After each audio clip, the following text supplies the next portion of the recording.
Hello. Welcome, everybody. Can you hear me? Let me know in chat if you can hear me. Last week,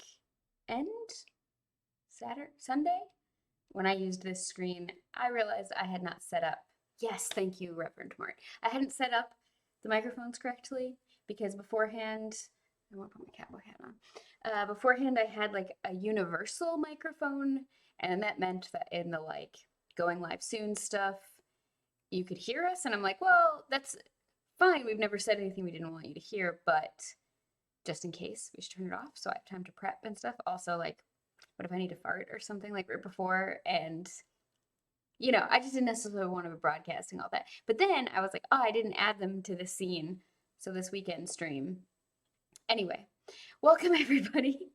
I'm very excited to be here with you all today. There's a lot of things I'm looking forward to talking about. I think that we're going to have a lot of fun today. I have some slightly special things, I guess special, like just new stuff prepared. And as you can see, I've got a meme up. We're going to start with some memes today. Let me make this a little bit bigger so you can see it all better. So we're going to start with some memes today. Reverend Mort, I'm glad that you're here. And Silly Mylathiel, you too. I do have a question for you later today, Reverend Mort, about something you mentioned in stream a few weeks ago that has been like buzzing around my brain. And anyway, it's so good to be here with you all today. If you didn't get to see our stream from last weekend with Ayla, I really recommend checking it out. Oh, Krellin, welcome. I didn't, I had never heard her name before, so I called her Ayala because it was spelled Aella. And then it turns out it's Ayla. So, anyway, she was pretty chill. I think she had imagined that we were gonna like mega disagree and kind of came onto the stream ready to fight us. And then at the end was like, oh, you all are so reasonable and chill. And it was kind of funny. Anyway, please enjoy that if you haven't gotten to see it. Today, I figured I'd start with some memes. I've got a tiny excerpt from this book that I want to read to you all, like a little video and some gaming. Okay, yeah, Krellin, that's how you pronounced it. Yeah. I mean, everybody's got different pronunciations for names. Oh, Reverend Moore, I don't mean to be ominous. No, it's a good thing. I've just been like curious about an idea. You like shared an opinion on something, and I'm like, ooh, I want to know more. About like urban design and stuff. But anyway, thank you all for joining me. So let's start with some memes before we get into the gameplay. So I've got this one up here. Facebook reminded me that I guess this isn't technically a meme, it's like a screenshot of a Twitter post. And I think a lot of those things, the memes are going to be screenshots of Twitter posts. But anyway, Facebook reminded me that I posted this a while ago, and I just really like this quote, and I feel like it's really relevant, not just to the things that happened at Marjorie Stoneman Douglas High School, but also just even the stuff we're doing here, like trying to promote consent culture and positive change. And also, if you're new here, as you can see up top, we've got a follower goal. We're currently trying to get to 200 followers. We hit our last goal this past Sunday. So if you don't mind giving us a follow, check us out first some more before you decide. And yeah, lovely to have you. Okay, so Marjorie Stoneman Douglas said, "Be a nuisance where it counts. Do your part to inform and stimulate the public to join your action. Be depressed, discouraged, and disappointed at failure and the disheartening effects of ignorance, greed, corruption, and bad politics. But never give up." And I think that this is really good. Oh yeah, Paladin Hulk, on it. Yeah, same. Very same. But it's one of those things where I think that it can feel difficult to create positive change. I know a lot of you here care about things like consent and healthy communities and diversity, equity, and inclusion and representation and all kinds of different things. And it can feel like no progress has been made or that the progress is really superficial. But the thing is, it's because none of us really live long enough to see how much progress is made, or historical memory is really short. And I think that we also can feel really alone in activism a lot of the time. And I want to just take time to say none of us are alone in it. we got to get rid of this sort of like individualism idea in activism, and also have to get rid of the idea that we all have to have the same opinions about everything, that we have to have all the same ideas about how to deal with everything. Because there's a huge, like, any social movement needs diversity, including diversity of methodology and how to do things. So, anyway, don't give up. Whatever kind of social change you want to put into the world, don't give up on it. We can do it together. We can make the world a better place. Okay, next meme, which might not be a meme. Yeah, it's also a Twitter screenshot. This is just one consent meme. The rest are about like infrastructure and cars and economics.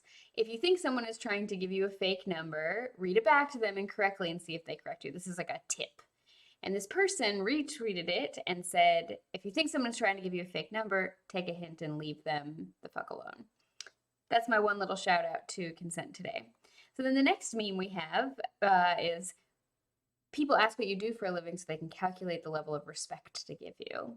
And I've just been thinking about this lately because what I do for a living has really changed recently. Before I became the co-director of the Consent Academy, when people asked what I did, I kind of didn't have like a very clear answer. I'm a licensed language teacher, and I taught intercultural and interpersonal communication skills, especially to non-native speakers.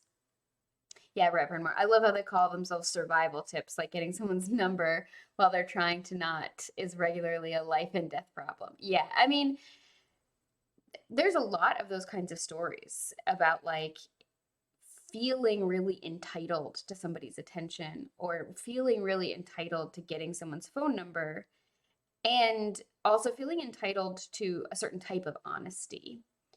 And, I'm not a Kantian philosopher, so I don't believe that like something like lying is universally non-consensual or universally immoral, because I think that there are plenty of cases where we could say that lying is the right thing to do. And things like trying to survive and trying to protect yourself, especially when you don't feel safe to set a boundary with someone, is a perfectly, I would say, ethical lie.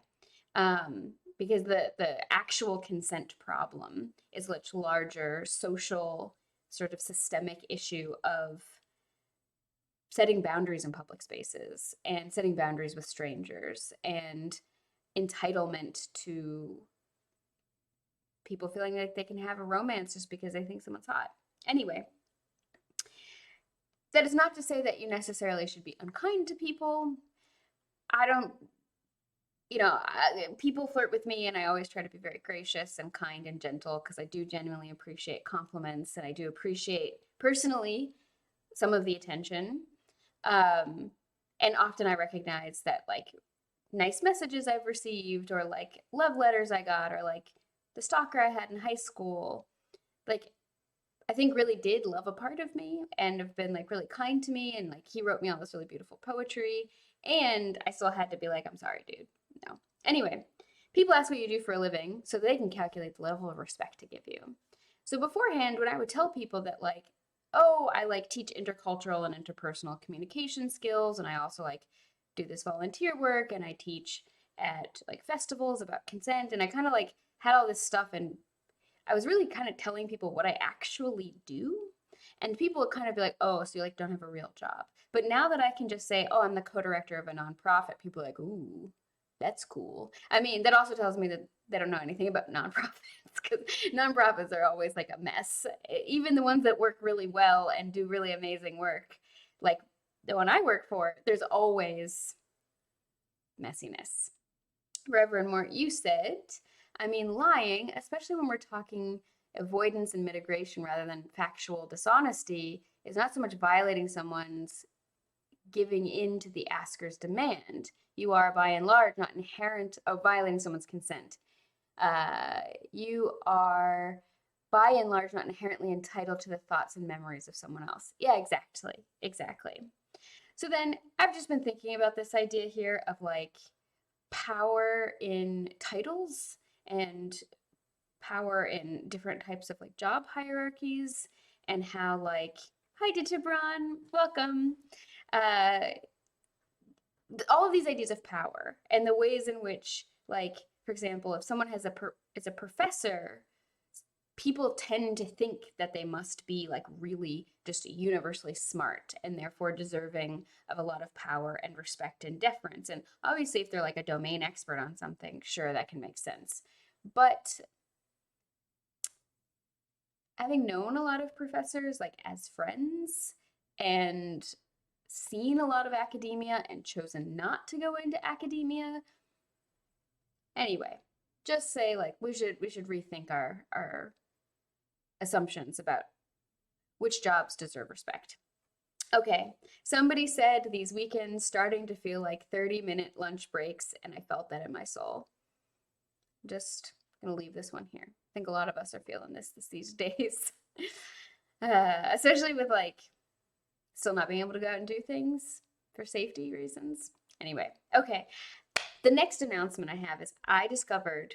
So, if you don't know, this last weekend on Reddit, there was this big event called Our Place, where people kind of all drew this big picture together. And I don't know all of the details of how it works. I know there were some smaller ones, like the one for Stardew Valley. You should check it out on the Stardew Valley subreddit.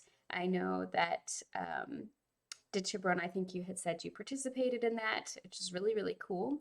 But I looked at the big one from Our Place and I saw this thing that just said r/fuck cars. And I was like, I need to check that out. I did not know there was a subreddit called this. And it is gold. It is full of good memes and Twitter screenshots and content, and it seems really cool. And it's not about like saying that drivers are bad people or like blaming people for needing cars and there not being other infrastructure. It's more about critiquing car-centric infrastructure and car-centric design and the ways it puts us all at risk and in danger a lot of the time. One of my favorite things about Stardew Valley is that there's not a lot of cars in it. You've got a bus, basically, and you see, I think, some cars at the beginning in the cutscene. But anyway, this one meme or Twitter screenshot says, "The quiet that falls over New York City during a snowstorm is another reminder that cities aren't loud, cars are loud." Oh, silly Mylothila, you said, observation. My social anxiety is bleeding into my ability to talk to people in Stardew Valley. Like in the game, like it's hard for you to talk to the other um, characters in the game. I think that would make sense, especially since sometimes they just reject you really hard. I mean, I would joke about being like, I respect the boundary. Yeah, I mean, it makes sense. It makes sense. People take time to warm up to you. All right, so then we've got this other one here, more lanes will fix traffic. You're not wrong. And then there's a picture of a bicycle lane and a bus lane. So one of my biggest things, and at some point I'm just going to do a stream about Elon Musk and how stupid everything is, just how bad it is. The like tunnel thing he wants to make is essentially just a slip lane. And it's supposed to be only for Teslas and it's going to go really fast, but there've already been traffic accidents in there. There's been traffic, there's been slowdowns, like especially because as the tunnel ends, even if there's all these other ways to design the on and off traffic, they're still going to be merging and there's still going to be traffic at the places that the tunnel is going out to. And it doesn't really increase capacity. It is just a slip lane. So slip lane is like when you add an extra lane. Sometimes like if you've got a four-way intersection and there gets a lot of traffic because a lot of people want to turn right, you can make a slip lane that goes in between. People do this in City Skylines a lot to help, because City Skylines is fundamentally a traffic manager game. And anyway, it's not going to fix any problems because there's also this idea of induced demand. So adding more lanes to a road does not actually reduce congestion, or it does for like a very small amount of time. But then because there's more capacity, more people tend to drive. And so it actually induces demand. And one of the things that's really made me sad about the pandemic, one of the many things, is a lot of people have been saying that this is proof that public transit is on the way out, that public transit has to go basically, because people are saying, well, it's not safe and it's exposure and stuff. But the thing is like, if you make public transit actually good and able to handle large capacities and with good ventilation and clean and subsidized, it still is going to be better. Anyway, some people from Charlie's lab, my husband, just went to New York for a conference and they were all stunned by how gross the New York subway system is. And it's funny because it had never really occurred to me. Hi, Barantor, welcome. Um, so, Reverend Mort, you said, as someone who lives in a city that is largely devoid of traffic at like 4 in the morning and who used to go to work at 4 in the morning, I feel that New York meme hard. Yeah. Oh God, the Elon loop is just literally someone is going to have to going, how do I make a subway but worse in every way by adding that bullshit Silicon Valley solves everything mentality. Yeah, like I'm definitely not anti technology and advancement, but that's not the way to do it. I mean, and then Silly My Lithiel, you said not sure this works as lanes approach infinity at the Bali. And Reverend Mort, you said, I mean, it ends when your capacity exceeds the maximum potential demand, but that is a really high bar for most dense urban areas, like incredibly hard. Yeah, exactly, exactly. And so I think like Finland is a good example. And Reverend Mort, you probably, I know you're not from Finland, but given that you live in Scandinavia and it's snowy and cold, you probably know a lot more about this than I do. But from what I understand, bike ridership in Finland does not dip in the winter because the bike infrastructure is so good that it ends up being better a lot of the time to just bicycle to work rather than try to drive to work in the snow. And it ends up being really good. I don't know. I think there's a pretty good YouTube video out there just looking at Finland's bike infrastructure as it relates to weather. It's good stuff though.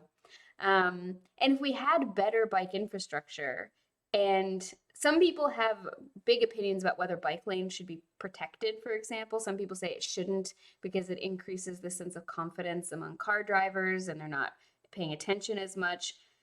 I would say that I think they kind of should be protected or at least in some way separated as much as possible because the number of times I've been in a bike lane and a car is just like, oh, I want to get around this person in front of me who's not moving. So there's just this space here so I can go and like run me off the road. I once crashed really hard into like this brick building because it was either that or get hit by a car because the car just decided to jump into the bike lane. So anyway, I think a little bit of separation could be good until we change the ways we have cars. Anyway, Barantor, you said I grew up with very little public transportation, but when I moved to LA, San Diego, and Seattle, it surprised me how easy it was for folks to get around without a car. Yeah, I mean, most European cities compared to places like Seattle's got nothing on them. Like I lived in a food desert in the middle of Seattle where like it was an hour walk to the closest real grocery store. Yeah. Krellin, you said, or Paladin Hog, I'll say first. Oh man, there's so many comments. I'm going to go back. Silly Myelophilia said the Western idea of lanes and the Eastern idea of lanes are just fundamentally not the same at all. Yeah, I mean, in Japan, there were no bike lanes and no bike infrastructure, and you only rode a bicycle to work if you were very brave because it was very dangerous. Um, yes. Okay, the Netherlands is the country to look for to how to handle bikes and traffic. Yeah, I mean, it's pretty universally accepted that the Netherlands is doing it right. And there's all of these, I think it's not just bikes, has this whole video that's him going from the city center out to like a construction store, like a Home Depot, Lowe's kind of store that is outside of the city on his bike, and a friend who lives in, I think, Ottawa, doing the same thing and like looking at how bike friendly the infrastructure is and like how many obstructions are in bike lanes and how often do the bike lanes disappear or are there potholes or like something blocking it or cars getting into it. And you can see that like in the Netherlands, you can very quickly, very easily, and very beautifully get from downtown in the city to outside the city to one of these bigger stores that inevitably is going to have a large footprint, needs to be outside of the city, and get there, park your bicycle, get the things you need, put it on your little cart, and then take it home, and it's fine. You didn't need a car for that, and it's pretty great. Um, yeah. So then here we go. Oh man, I love how chatty you all are. It makes me so happy to have good discussions with you. Um, Krellin, you said US bike lanes are never designed to be bike lanes. They're just converted car lanes, and that really isn't an effective solution. Yeah, definitely agree. Detribron, you are questioning that it was easy to get around LA in a car. And Baron Tour, I got around it, rode the buses compared to no buses and having to car. It was great. Yeah, I mean, like when you're used to having no public infrastructure, like public transit infrastructure, any is such a big upgrade. Reverend Mart, you said just wrote a big message that didn't get posted due to moderation settings. I'm sorry. Unsure of what triggered it since it's about snow and winter. Yeah, I'm not sure. Like the only things that I have moderated are that I put on moderation are things like slurs and like people coming in and telling me like take my shirt off or telling me they hope terrible things happen to me. Like, so I'm not sure because I didn't moderate swears and I didn't moderate anything like any like sex related words or anything. Um, but you also wrote it also depends on the stability of the weather. Like I live down south, so we get hot summers and cold winters. Bike use is seasonal here because people are more discomforted with the cold winter cold. If you live in always snowland, it's just ice hell at all the time. So you just adapted and increased exposure of biking doesn't matter because it's winter horrorland. Yeah, I mean, I would always bike in the winter to work, and I just get so hot. Like my body is a constant furnace. I'm definitely like got some genes that make me very well suited to living in the snow because I would just basically be out in the winter bicycling in a t-shirt and shorts because I'd get too hot if I wore like a winter coat. I would have gloves on because my hands would of course get really cold, but um okay, Reverend Mort, you figured it out. Yeah, and Baronter, you're not seeing a blocked message on your end. Yeah, so you can tell me in a DM and I can figure out, look at what it was that maybe some moderation setting needs to be changed. Okay, silly myelithial. So many Eastern countries I have been to, lanes are just painted lines on pavement. They're not even suggestions. Traffic just does what it wants. Every vehicle goes where it thinks it can fit. Yes, yes.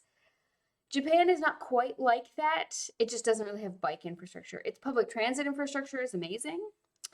Even in the very rural areas, there's always good public transit. Like I've said before on stream, I would take a train that would go out to the countryside, like this set of islands, to visit my friends, and that's where like my karate teacher was. And I would go out there to train. It would be like punching and kicking and sparring on the beach at sunset kind of stuff. And so we'd go out there, and I would often leave right after work, and there would be high school students also leaving, going home, because high schools in Japan, you don't just go to the one that's like near you.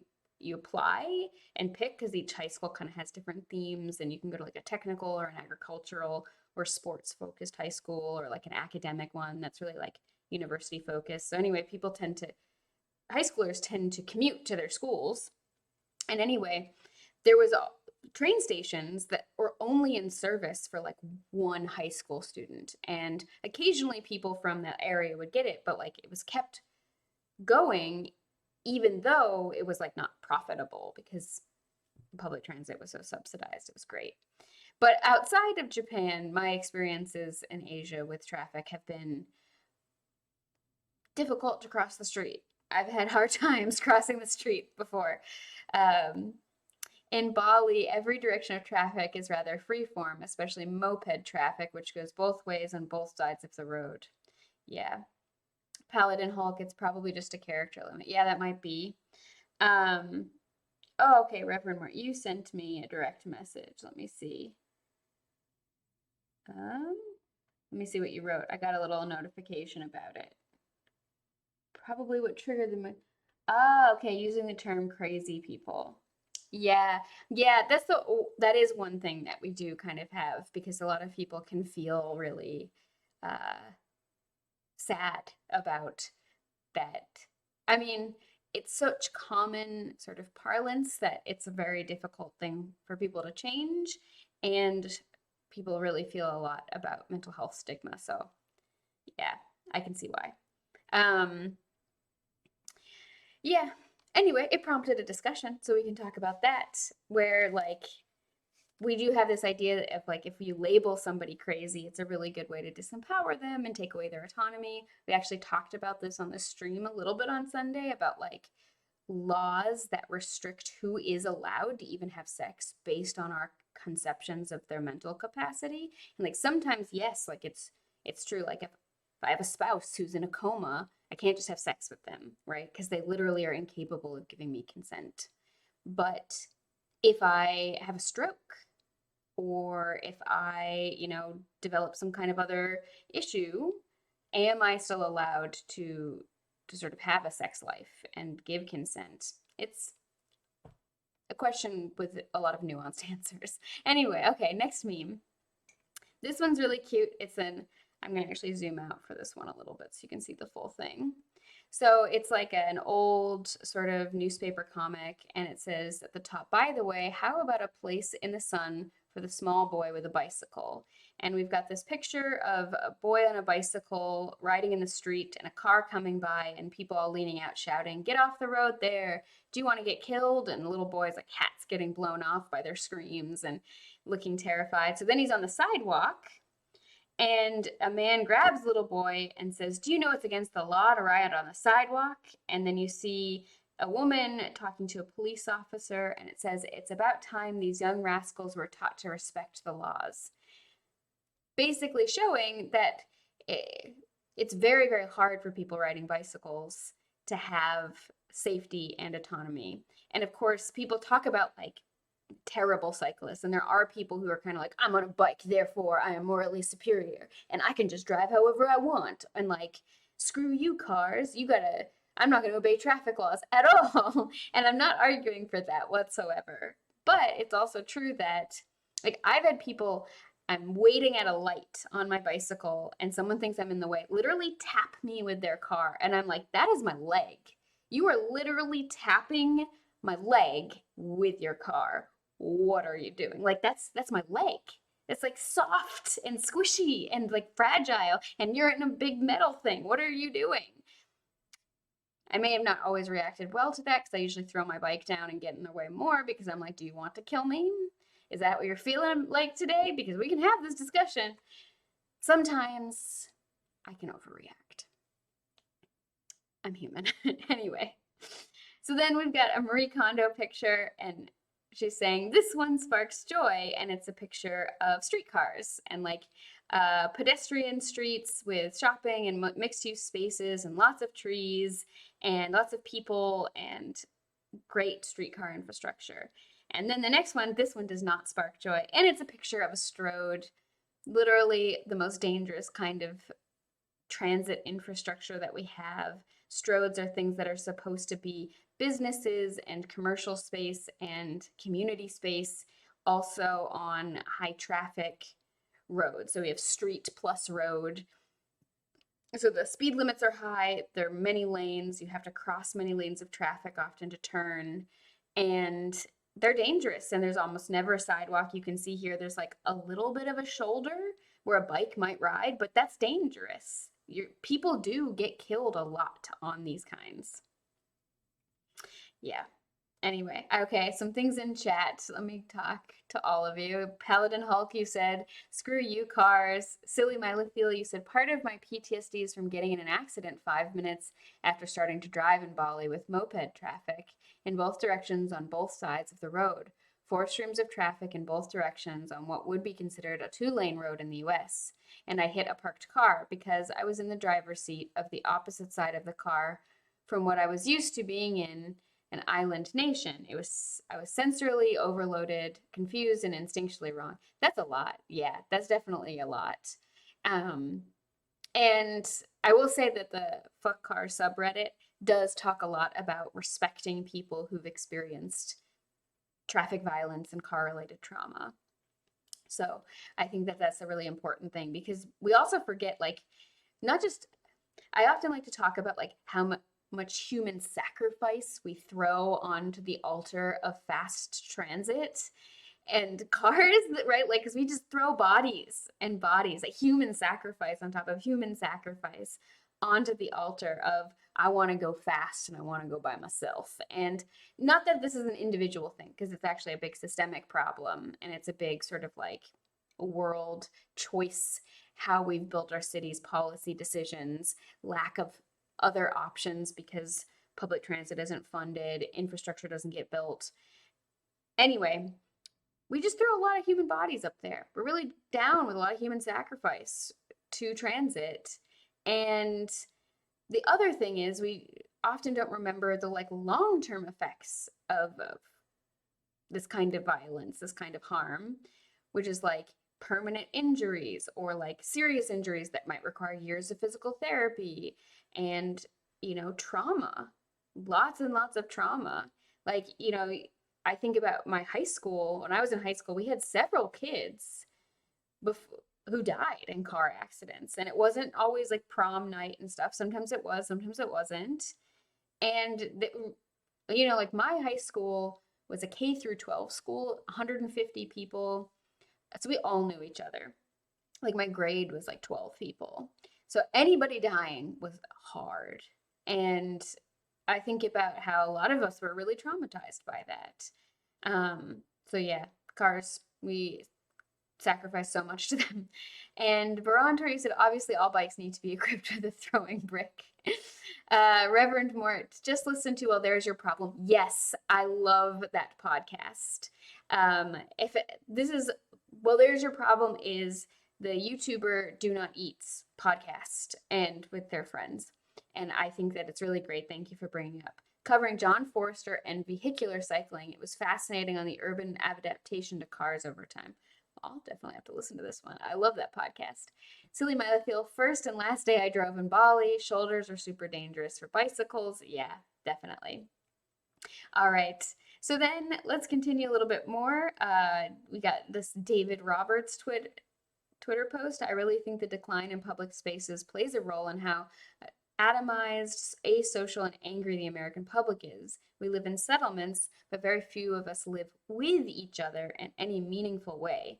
We just compete for private space. And I think that that's really relevant. This actually made me think of, I was talking with actually to Tiburon recently about, families' different reactions to COVID and also the spaces that we live in. And families taking COVID precautions maybe less seriously because they live in a pretty rural or suburban area where like they can leave the house because they live in a single family house and they have a big yard and they can see their neighbors without even getting close to them and still say hello, and they have a backyard and they can be outside and they can get into a car and drive by themselves to go to some place to do something on their own. Whereas Tiburon and myself, we both live in dense European cities. So like just even leaving our front door, we're like sharing a building. Yeah, silly Melissa, you don't do lurking very well. I mean, I'm glad you're enjoying the discussion. That Tiburon and I both live in these like really dense cities, these dense buildings. Like just leaving our apartments, we're in a shared space with like 80 people. And then you go outside and there's lots of people on the sidewalk, and that creates its own kind of problems. But it also creates a lot more opportunities for connection, a lot more need for there to be consideration of its of our neighbors, right? Like there's more like nuisance laws, but also just like a very strong culture. The person who lived in this apartment before me said that one time she was a college student. She said she had a college party one time and she put flyers up around the building about it a month ahead of time to let everybody know and to make sure this was okay with everybody. She let people know how many people were coming and what time she planned to end the party. And everybody was really supportive of it. Nobody was mad at her. And she respected that. Like she stopped the music at 11 p.m. Some people stayed later, but it was just chatting. And that kind of consideration is something that I think is much easier to be used to thinking about if you're living so close to other people and you have to take other people into consideration. Um, and it makes us more social. Um, Paladin Hulk, you said there's not a lot of incentive to interact with the community these days. Yeah. Reverend Mort, it's not incidental that people who have all that open space access are, high income. Yeah, I mean, my parents aren't really high income. They like live in a really tiny town. I mean, when they moved there, they were pretty poor. I think now they're doing much better, but still, um, they have a lot of space, but because they live in a place where nobody wants to live, except in the summer, when then the like population of the town triples because a lot of rich Europeans come there. Like the town where my mom lives, there's like these European summer camps that are like 30 grand to send your kids to them. And it's like all European rich people sending their kids there. Anyway, it's the Berkshires in Massachusetts, if anybody's curious. General area. Silly My Little You also, my accident was at less than 5 miles per hour and involved injuries, just property damage and mental trauma. But the impact has lasted almost a decade so far. Yeah, I mean, like it doesn't, this is one of those things that I think people often forget is both like the worst a person has ever experienced is the worst thing that they know, which means it's also the worst thing that their nervous system knows.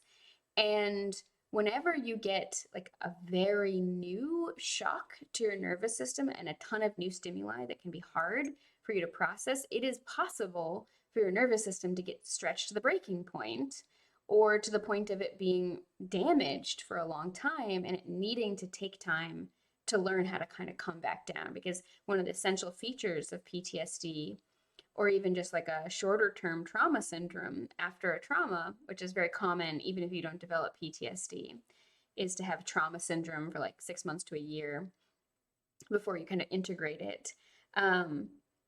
Is that your nervous system gets stuck in that fight or flight mode. And when we get anxiety, that's often also what's happening, which is why sometimes we can like stress eat because there's the like sympathetic and parasympathetic nervous systems that always are kind of in competition for control.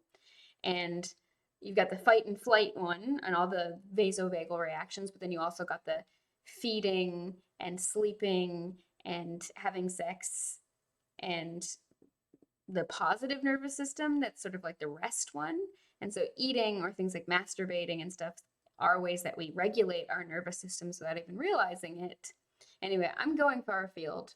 It's just really small things that seem small to other people can still be intense to the nervous system. So, and as you point out, even though it was only 5 miles an hour, it still caused a huge impact. And yeah. Okay, so then next meme, you're succeeding when a $300,000 car picks you up every day and it's a picture of a bus. And I love this one. I think this is from TikTok, but it's pretty cute. And then here's just the Fuck Cars Reddit. I just want to give it another shout out because it's pretty cool. There's this really great video of just like infrastructure porn, and this is just Japan. And you can just see like streetcar suburbs. This looks like the Yamanote line in Tokyo, maybe. And then like just lots of infrastructure and still green space. Anyway, it's great. Japan is cool. Its infrastructure is great. This one is a really fascinating one. I want to take a minute to watch this video and just looking at what in 1938 this community looks like. Now you can see there are plenty of bridges that go across these rivers. There's infrastructure, things are connected. This area of America, a lot of the time the way the roads were built was based off of cow paths. Like Boston, people often complain about like, why are Boston's roads so ridiculous? Well, it's like because it was built off of cow paths, and that's why a lot of the planning is done, because it was like the roads developed very naturally. So anyway, you can see though, there's also this at segregation by design.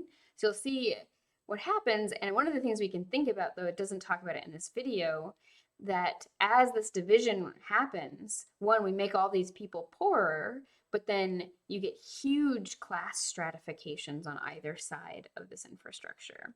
So I actually clicked on the wrong thing. Okay, so the story of the fall and rebirth of the Bronx begins with the Cross Bronxway Expressway.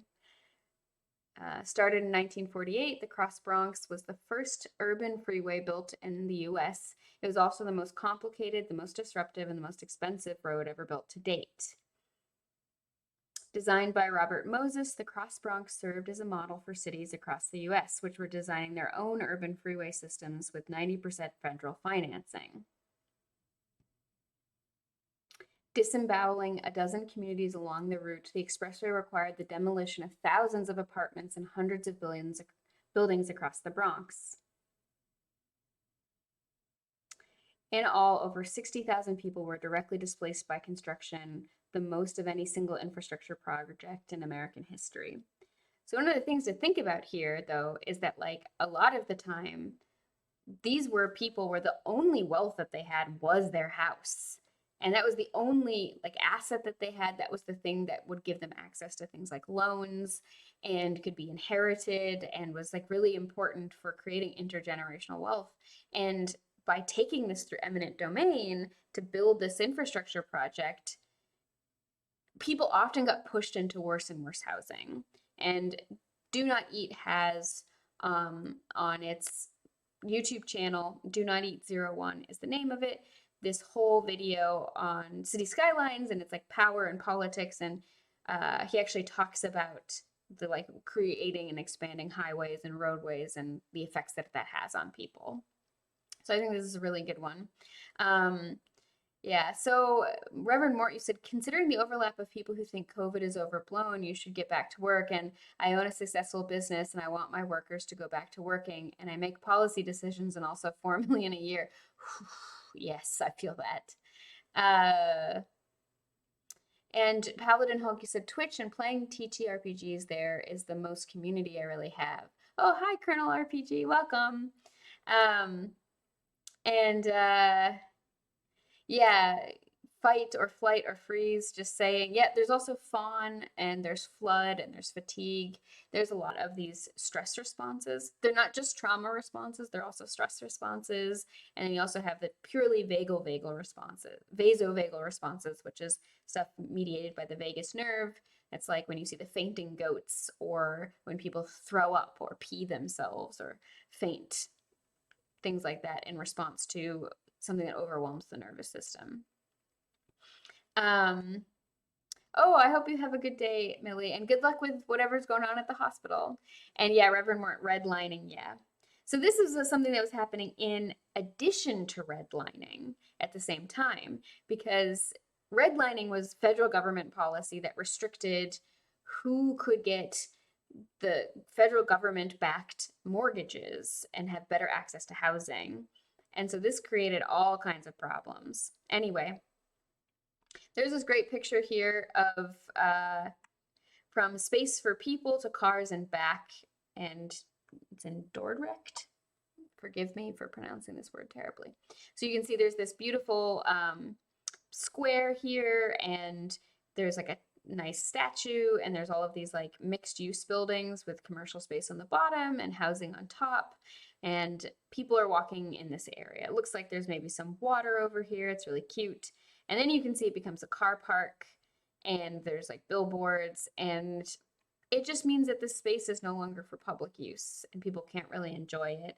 And then now you can see there's like hundreds of cafe tables and chairs. It does look like it's the businesses that are here are able to use this space as well. But a lot of the time when you have these spaces where cafes can put things out, you don't actually have to spend a lot of money to be there. And sometimes you don't have to spend anything. It depends on the local laws. But, you know, in France, I would go and sit at cafes like this and buy one espresso for like 75 cents and then sit there for 6 hours because that was fine. And they didn't care unless someone like really needed the table, and then they might be like, hey, would you mind? But usually it was no problem. So anyway, I had a video I wanted to show, but I actually want to just move on to the next topic, which is John Oliver had this really great video on Last Week Tonight that I recommend you all check out, and it was on trucking. And it was on the ways in which we are incredibly dependent on trucking and also the ways in which we really do our truckers dirty. And this is a graphic that is from the National Truck Driver Coalition or something. And it's done with research, and it's there's a lot of these kinds of graphics. But if all trucking stopped, what would happen? I actually first learned about this years ago when I was writing some little zombie novel, and I was like, how quickly would the cities become dangerous and unlivable if everything shut down? So 24 hours, delivery of medical supplies to the affected area will cease. Hospitals will run out of basic supplies. Service stations will begin to run out of fuel. Manufacturers using just-in-time manufacturing will develop component shortages. U.S. mail and other packages delivery will cease within 1 day. Food shortages will begin to develop. Automobile fuel availability and delivery will dwindle, leading to skyrocketing prices and long lines at gas pumps. So this is just 24 hours of no trucking. 2 to 3 days, food shortages will escalate, especially in the face of hoarding and consumer panic. Supplies of essentials such as bottled water, powdered milk, and canned meat at major retailers will disappear. ATMs will run out of cash, and banks will be unable to process transactions. Service stations will completely run out of fuel. Garbage will start piling up in urban and suburban areas. Container ships will sit idle in ports, and rail transport will be disrupted, eventually coming to a standstill. First week, automobile travel will cease due to lack of fuel. Hospitals will begin to exhaust oxygen supplies. Second week, clean water supply will begin to run dry. And the fourth week, the nation's clean water supply will be exhausted. So in this last one here, we need a lot of chemicals to be able to clean our water properly, to make sure it's actually safe to drink. There's a lot that goes into it. And we need a constant supply of those things. And because most of our water is really polluted and not very safe to drink, and we would have a lot more diseases and more pandemics without clean water, because waterborne diseases really cause a lot of problems. Actually, the bit from this book that I'll read later, if we have time, actually talks about how climate change by 1 degree in the 1300s in England is probably what was responsible for things like the Black Plague and a lot of other death in the country, and how this just like completely devastated people because that 1 degree of change had this huge knock-on effect. And we're largely spared from this kind of thing currently in wealthy nations because we have consistent access to clean water, but that could change really quickly. So when I talk about how much I dislike car infrastructure and stuff, I also still recognize that we need trucking and we need regular transport of these things, and we need it to be consistent and we need it to be safe. So with this in mind, let's play some Stardew Valley. I'm really looking forward to getting some Stardew Valley going.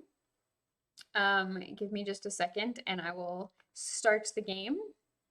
And we can talk about John Oliver's episode. So if you saw it, let me know in chat, because I think it was a really good episode that talked a lot about a lot of consent issues and a lot of just like safety issues in the world, and also, of course, things like exploitation and harm in communities. All right, Stardew Valley, are you going to start? Let's go. Okay, so Reverend Mort, you said the benefit of shared interbusiness space is that no single business gets to regulate that space. Did Chibron? Yeah, it's the same in Spain. All you need to purchase is 1 drink to use a table for several hours. Paladin Hulk, yeah, they don't give a fuck about people who truck. Absolutely. Did Chibron? There are many restaurants and cafes that have tables outdoors in adjacent plazas or sidewalk. And then Krellin, JTI delivery expanding to every single industry is one of the dumbest things we as a society have ever done. Yeah. And then Reverend Mort, you said, but it's so good, especially for manufacturers who wish to influence their endpoint services, repair shops, etc. Hi, Apple. Yeah. Okay, Paladin Hulk, you did see it. Krellin, you too. Reverend Mort, you said haven't yet because it usually takes her a day or two for the full show to show up on my HBO streaming service. Yeah. I haven't seen the whole thing. I just watch the part on YouTube, and I usually watch, yeah, the full episode later, but I usually want to watch the immediate things right away. Okay, so I'm going to expand this a little bit so it's a bit nicer. Let me minimize, or actually just close this. And then, so the John Oliver special was about trucking, and it was mostly about the particular exploitation and hardships facing truckers. And I think that that is something relevant when we're talking about things like Stardew Valley, because even in Stardew Valley, in this sort of idyllic community world, you would need trucking. Absolutely would need trucking to, you know, to basically be able to survive. Um, you know, some of my friends here in Europe who are Europeans, have been talking about all of their complaints with Europe. And one of the biggest things that they've said is that there's like no industry here. Like there used to be industry, but almost all of it has been outsourced. And so like nothing's actually made here, which means that we're even more dependent on everything else. Anyway, I want to drink some tea for a second. Give me a second. Y'all just witnessed my terrible drinking problem. I'm like incapable of drinking things normally. This is also, yes, a reference to the great movie Airplane, where the guy says, I have a drinking problem, and then he just throws water all over the side of his face. I'm just never able to just take a normal drink.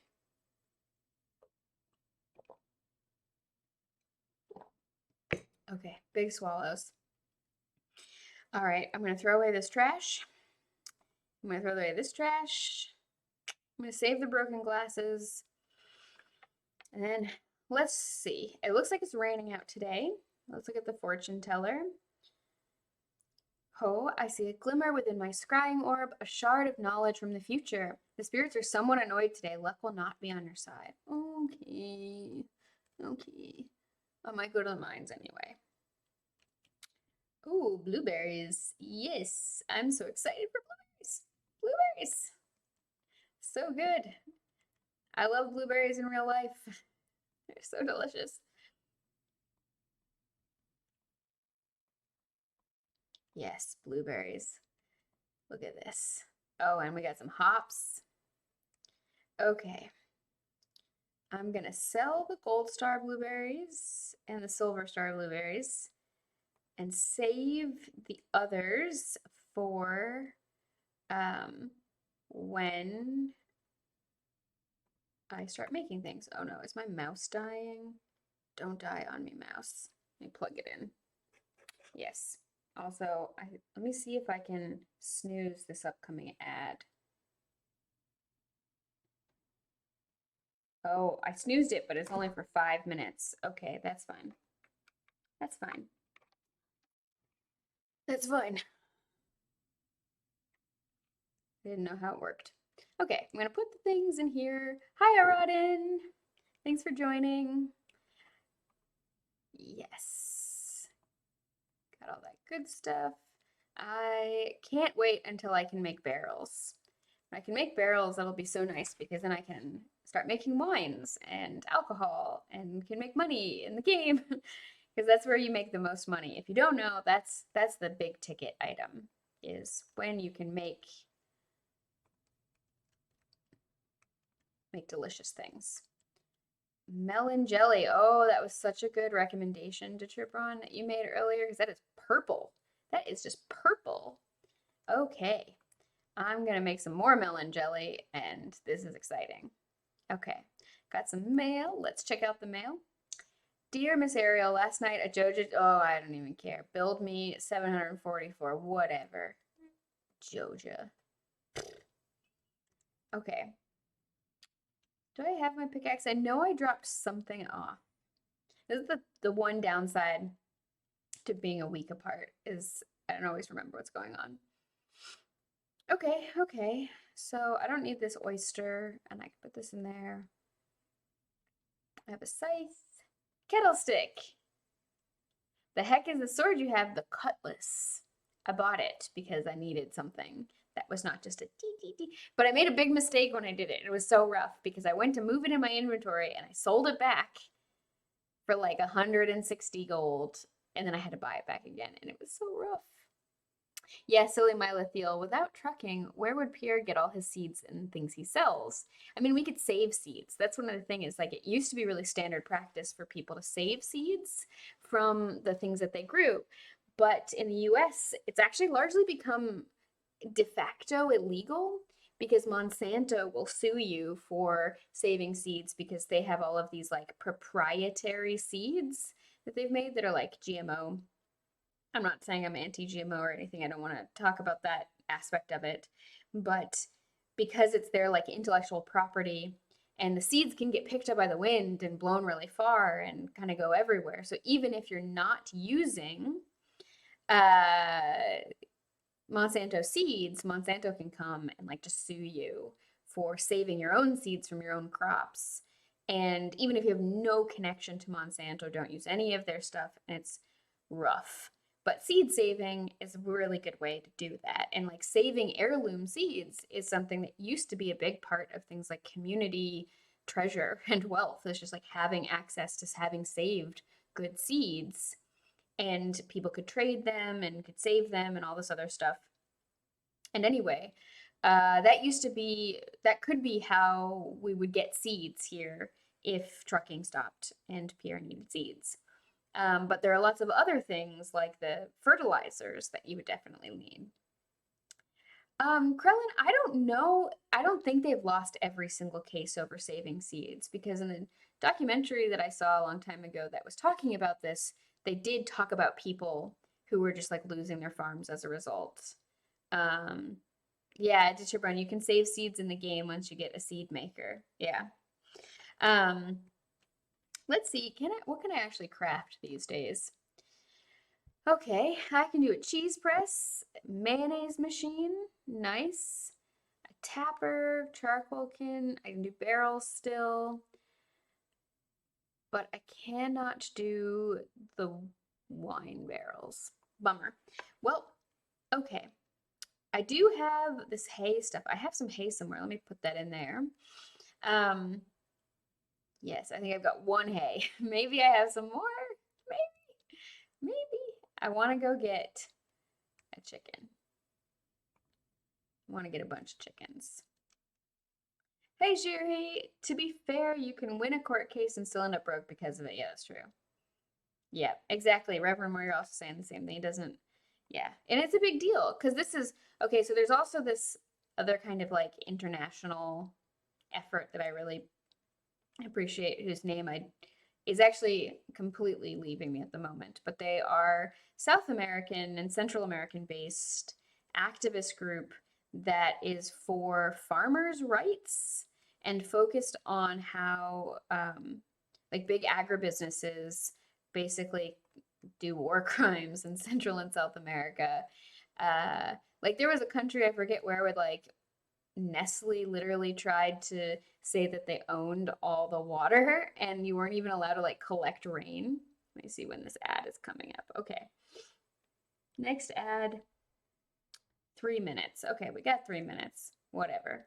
Let me pause and let's just do the ad now. And I'm gonna stand up and drink some drink. So I'll do a 1 minute ad now.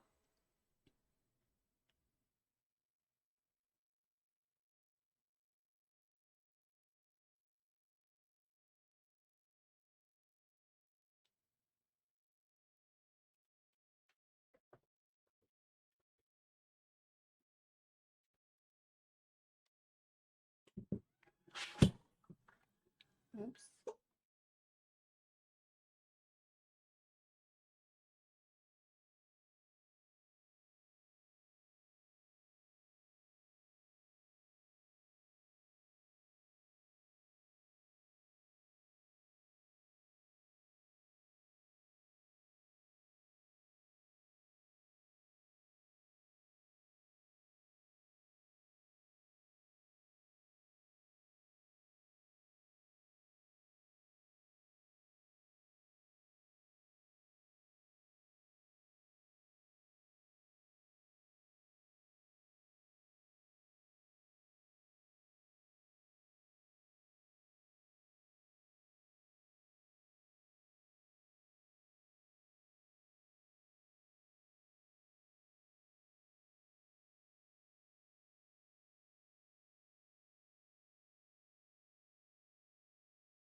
Seems like I did it wrong because it seems like I just reduced the next ad by a minute and there's still 30 seconds to the ad. I'm sorry. I don't know how this works. I'm still learning. Anyway, okay, well, yes, you got a crypto commercial. Uh, I'm sorry, Silly My Little, that it was so hard to put your socks on. Um, yeah. Anyway, we've got a minute, and then we're gonna have a 30-second ad. And Krellin, it looks like you didn't get any ad. I think if you're subscribed, you don't get ads. And I think that if you yes. Yeah, maybe Krellin, it's just better to allow pre-rolls. Everything I've read and watched, like all the Twitch guides have said that like if you do pre-rolls, it actually turns a lot of people off and makes it less welcoming. But yeah, maybe it's just better to do pre-rolls because this is a lot to try to think about and manage. Um, but yep. Anyway, we've got yeah, here you can see I was rewatching and reading about trucks. Um, because it's a good yeah. Yeah, subscribers don't or shouldn't get ads. Um, anyway, let's go back to the game. Yeah, Krellin, ideally you shouldn't do no ads, but that doesn't appear to be an option. Yeah, it's not. It's not an option. Okay, 10 seconds till the ad starts. I'm gonna take a quick break and just stretch, and there should only be a 30-second ad.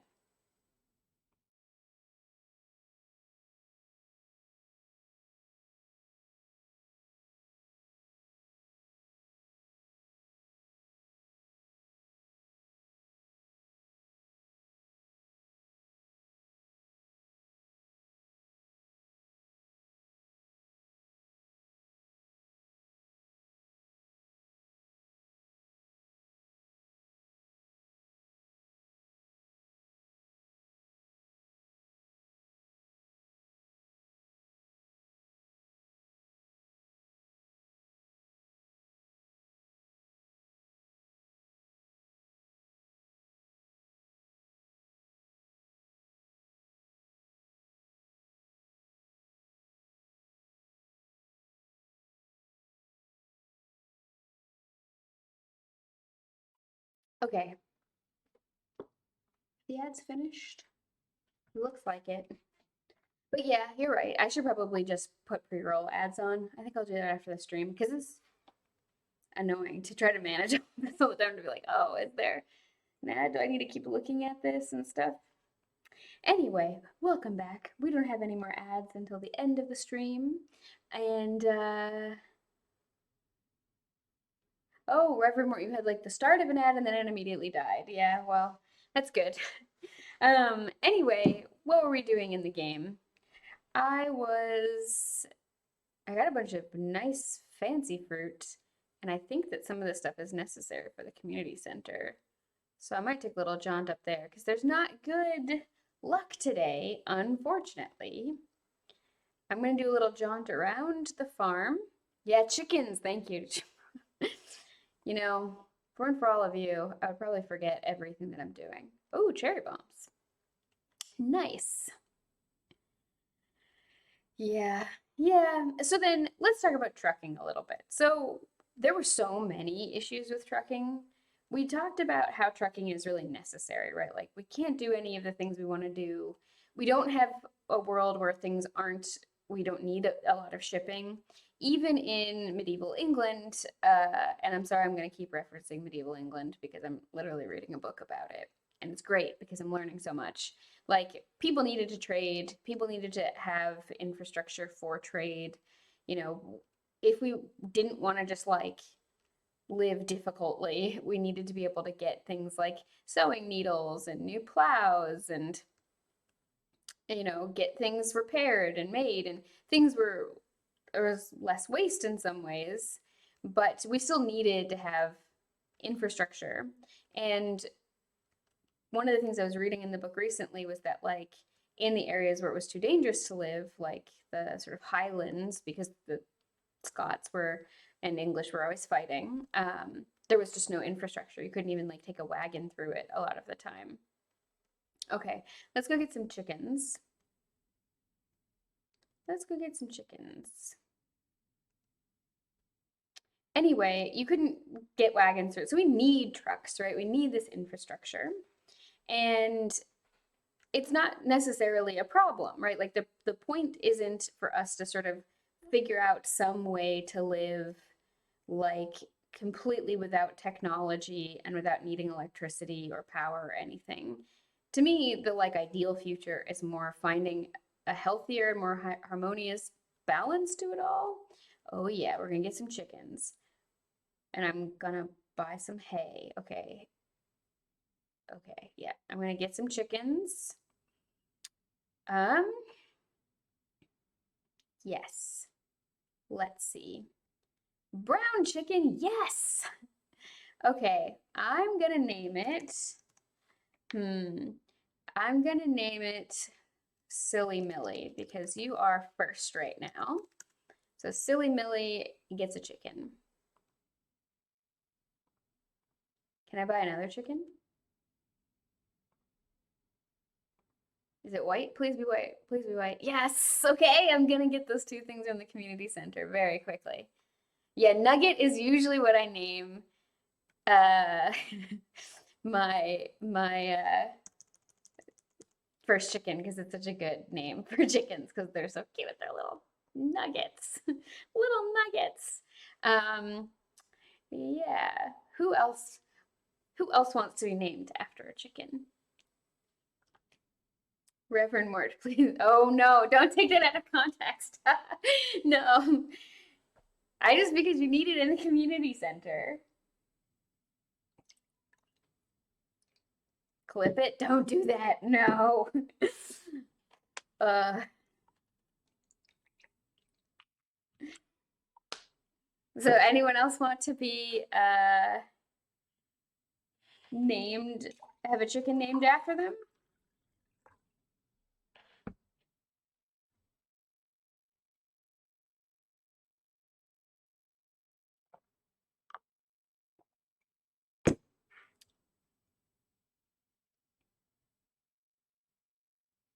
You'll be a chicken? Yeah, I was gonna pick you, Krellin, if you didn't say anything, because you're always really participatory in chat, and I really appreciate it. I mean, you all are, so it's really great. Um, oh yeah, look at those shorts. Can I go in? Can I do it? I'm not good enough friends with Marnie. You can catch me at the saloon most nights. Animals are great company, but I need to spend time with people too. Cool. So I got two chickens. I think that's good for now. I'm gonna buy a heater because they really appreciate that. And I'm gonna buy a lot of hay because I don't want to run out of food for them. I don't really have the money right now to have more chickens, I think, and be able to feed them consistently. And I spent all the money. So there's that. Um, let's do a wee bit of foraging, see what we get. Um, And yeah, so the John Oliver episode, trucking. Um, one of the first things that really hit me was just the like exploitation and the real like lack of good consent practices with how there was this like lease to own program where people, if they couldn't afford to buy their own truck, could like lease it from the company that they work for until they can own it, but they're still responsible for the gas, they're responsible for the maintenance. Um, and it's really just oh, kettlestick, you say chickens pay for their food after like 4 days. Cool. Oh yes, there's a sweet pea. And the way there's like this really deceptive coercive practices, right? Like they had people signing these contracts, they were putting out these ads that were like, own your future and all of this stuff. There's also just the issue of calling everybody independent contractors. I worked for years for this company as a language educator that they controlled my hours. They controlled what I taught a lot of the time. They really controlled everything. And they told me I was an independent contractor. And I was like, I'm pretty 100% sure that legally I'm not. I only have 100 gold. Let's see. Oh, an iridium bar for 5,000. Um, rare seed. 5 rare seeds. well, I can't buy any of that. But yeah, Krellin, can't believe you keep finding sweet pea lying around with no Popeye or olive in sight. It's true. It's absolutely true. So then it was just very coercive, right? This whole episode showed that like they really just lie to people, and because of deregulation, basically, people are allowed to do that and get away with it. Can my axe do this yet? Oh yeah, it can. Yes. Whoa, look at that hardwood. So I can definitely bring this to the community center. Oh yeah. Hardwood going to the community center. So they just kept lying to people. And I really wonder how those kinds of people, how they sleep at night. Like, how do they justify it to themselves? What do they think they're doing? And because what they really talked about in this video was that, you know, if you have to pay to park the truck at the company and you have to pay for all the gas yourself and you have to pay for the maintenance and you're leasing it from them, you could end up making you can end up owing them money at the end of a pay period. Oh my God, look at how cute these are. They're so little. Oh yes, chickens. I'm so excited. Okay, I'm gonna put the heater out and I'm gonna put all the hay in there. But I gotta take out two so I can feed them. And then the heater. I'm gonna put the heater here. Nice. Oh, they're so cute. Oh my goodness. Um, Reverend Martha, I mean, the one-sided nature of independent contractors, at-will employment, etc., is pretty clear in the court case with the hospital that sued to stop its workers going to a rival hospital after they refused to negotiate for better salary. It's the loophole ethics. Law equals ethics. So if the law says you did nothing wrong, you did nothing wrong. I mean, you're absolutely right, but it's still heartbreaking. And like I can't fathom it. That's really the point. It's like I can't fathom doing this to somebody. I can't fathom how that is something you could feel comfortable with.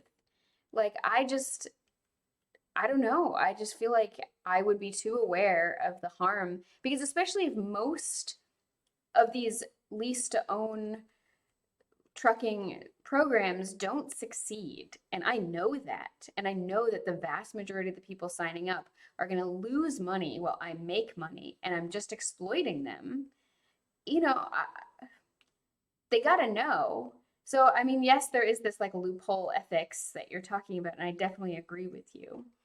But to me, it's such a coercive consent violation, right? The people don't actually have all the information. They don't fully know what they're signing up for. They don't know what they don't know. And the people who do know, who have more power, are intentionally withholding information from them.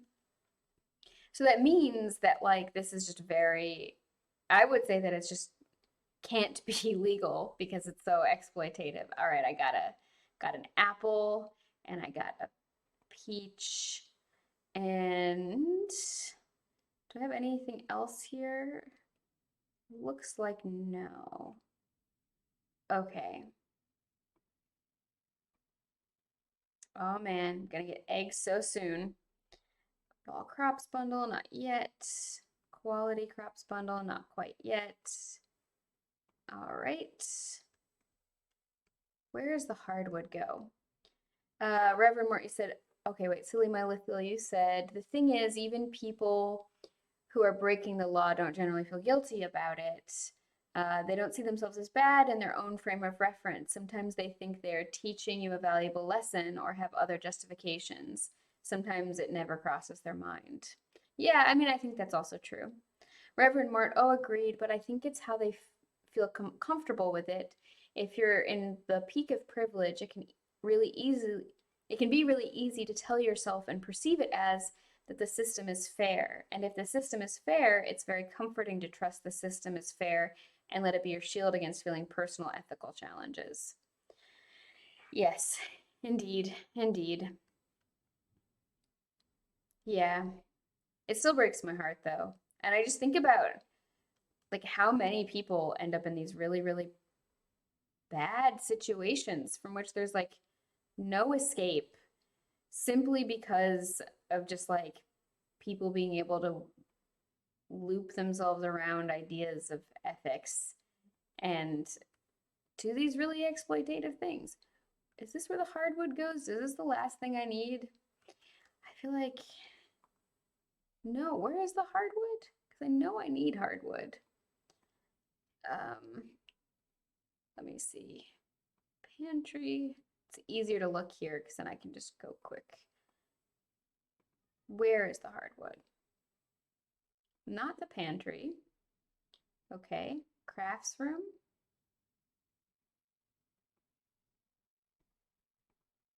Yeah, crafts room.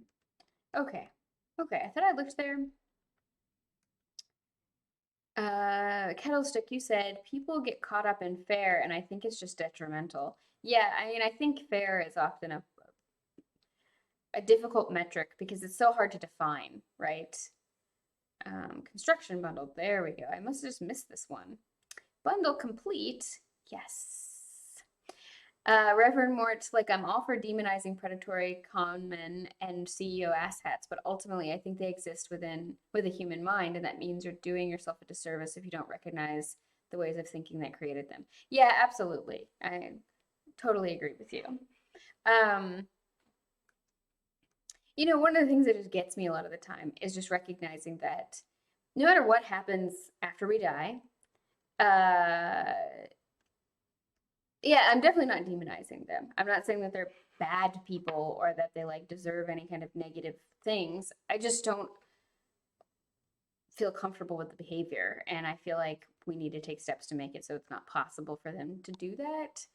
Um, but going back to the other thing is like, and I just think about no matter what it is that happens after we die, whether there's heaven or reincarnation or nothing or some other combination of things I've never even thought of, this is still probably the only chance that you get to be you. And life could be really so amazing. Like, I mean, being alive and this planet and stuff, they're fantastic. And there's so much cool stuff to do and like people to meet and things to discover and try. And we could make it so it was just really splendid.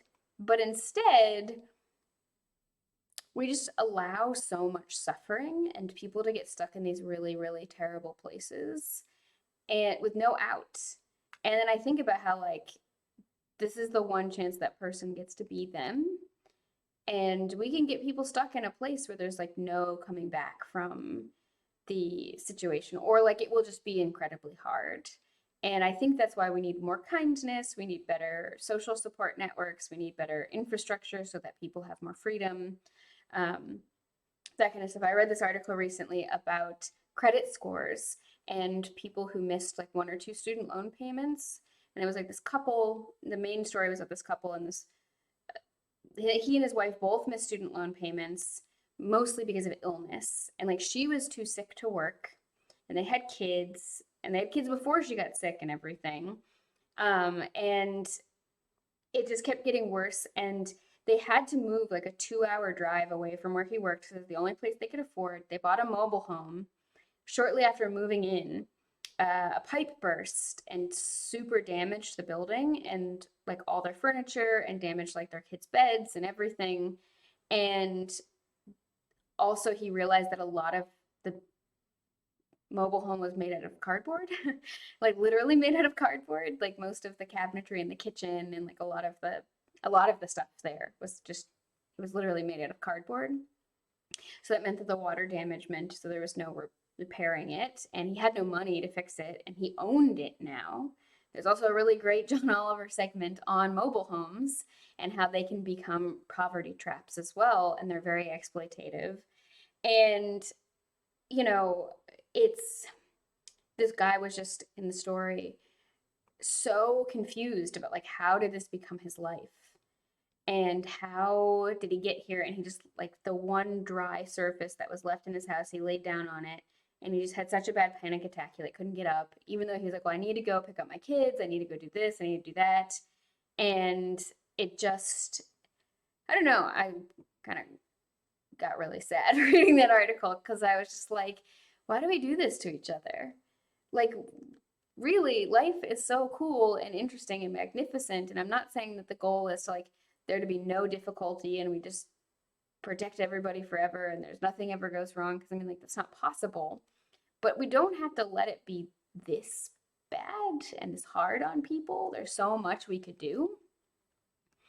Um, yeah, yeah.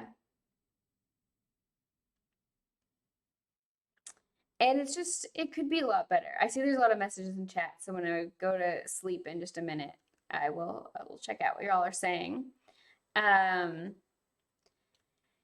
because it's just, I don't know, it could be grand, right? We could really make it so that people all got to experience how wonderful life is and enjoy themselves and things could be good. And instead, we kind of make it miserable for everybody by being this kind of like constant need to be on guard, constant like one bad month is like the difference between you and homelessness. And like, as I've mentioned, I've been homeless before twice, and I mean, it's not great. It's not something I would recommend everybody go try or anything. It's very difficult. It's very difficult to get out of it.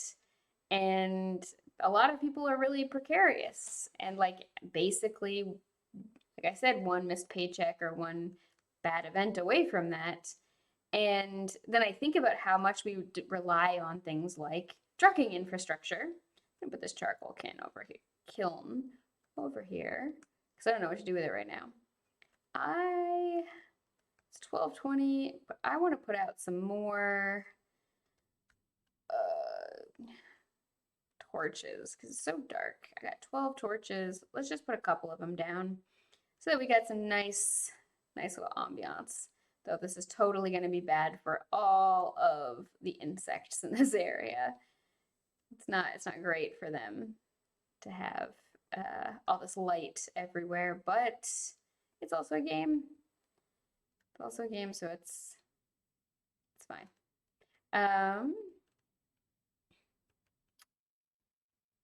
Let's see. It's 1 a.m. Probably get to bed. I kind of say that sort of thing to myself all the time. Let's put one of these here for the little chickens. Little chickens. And maybe one over here and one here. There we go. Got some light now. Walking into a tree. And yeah, it's a little bit nicer working than working in the dark. What did I just do with all, what? At like 12? What happened? Did I just lose? What? What? I don't know. I don't know. I wasn't paying attention. Anyway, I made it to bed with 10 minutes to spare. Let me look at chat. Let me see what y'all are talking about. I gotta back up a lot. Okay. Jerry, you said call out the assholes, but also call out the systems that created them. Yeah. Reverend Mort, I endorse literal demonification. If you make more than 2 million a year, you should be legally mandated to wear those plastic tail swords at all times, no matter what. Interesting. That would be an interesting thing. I could see some problems.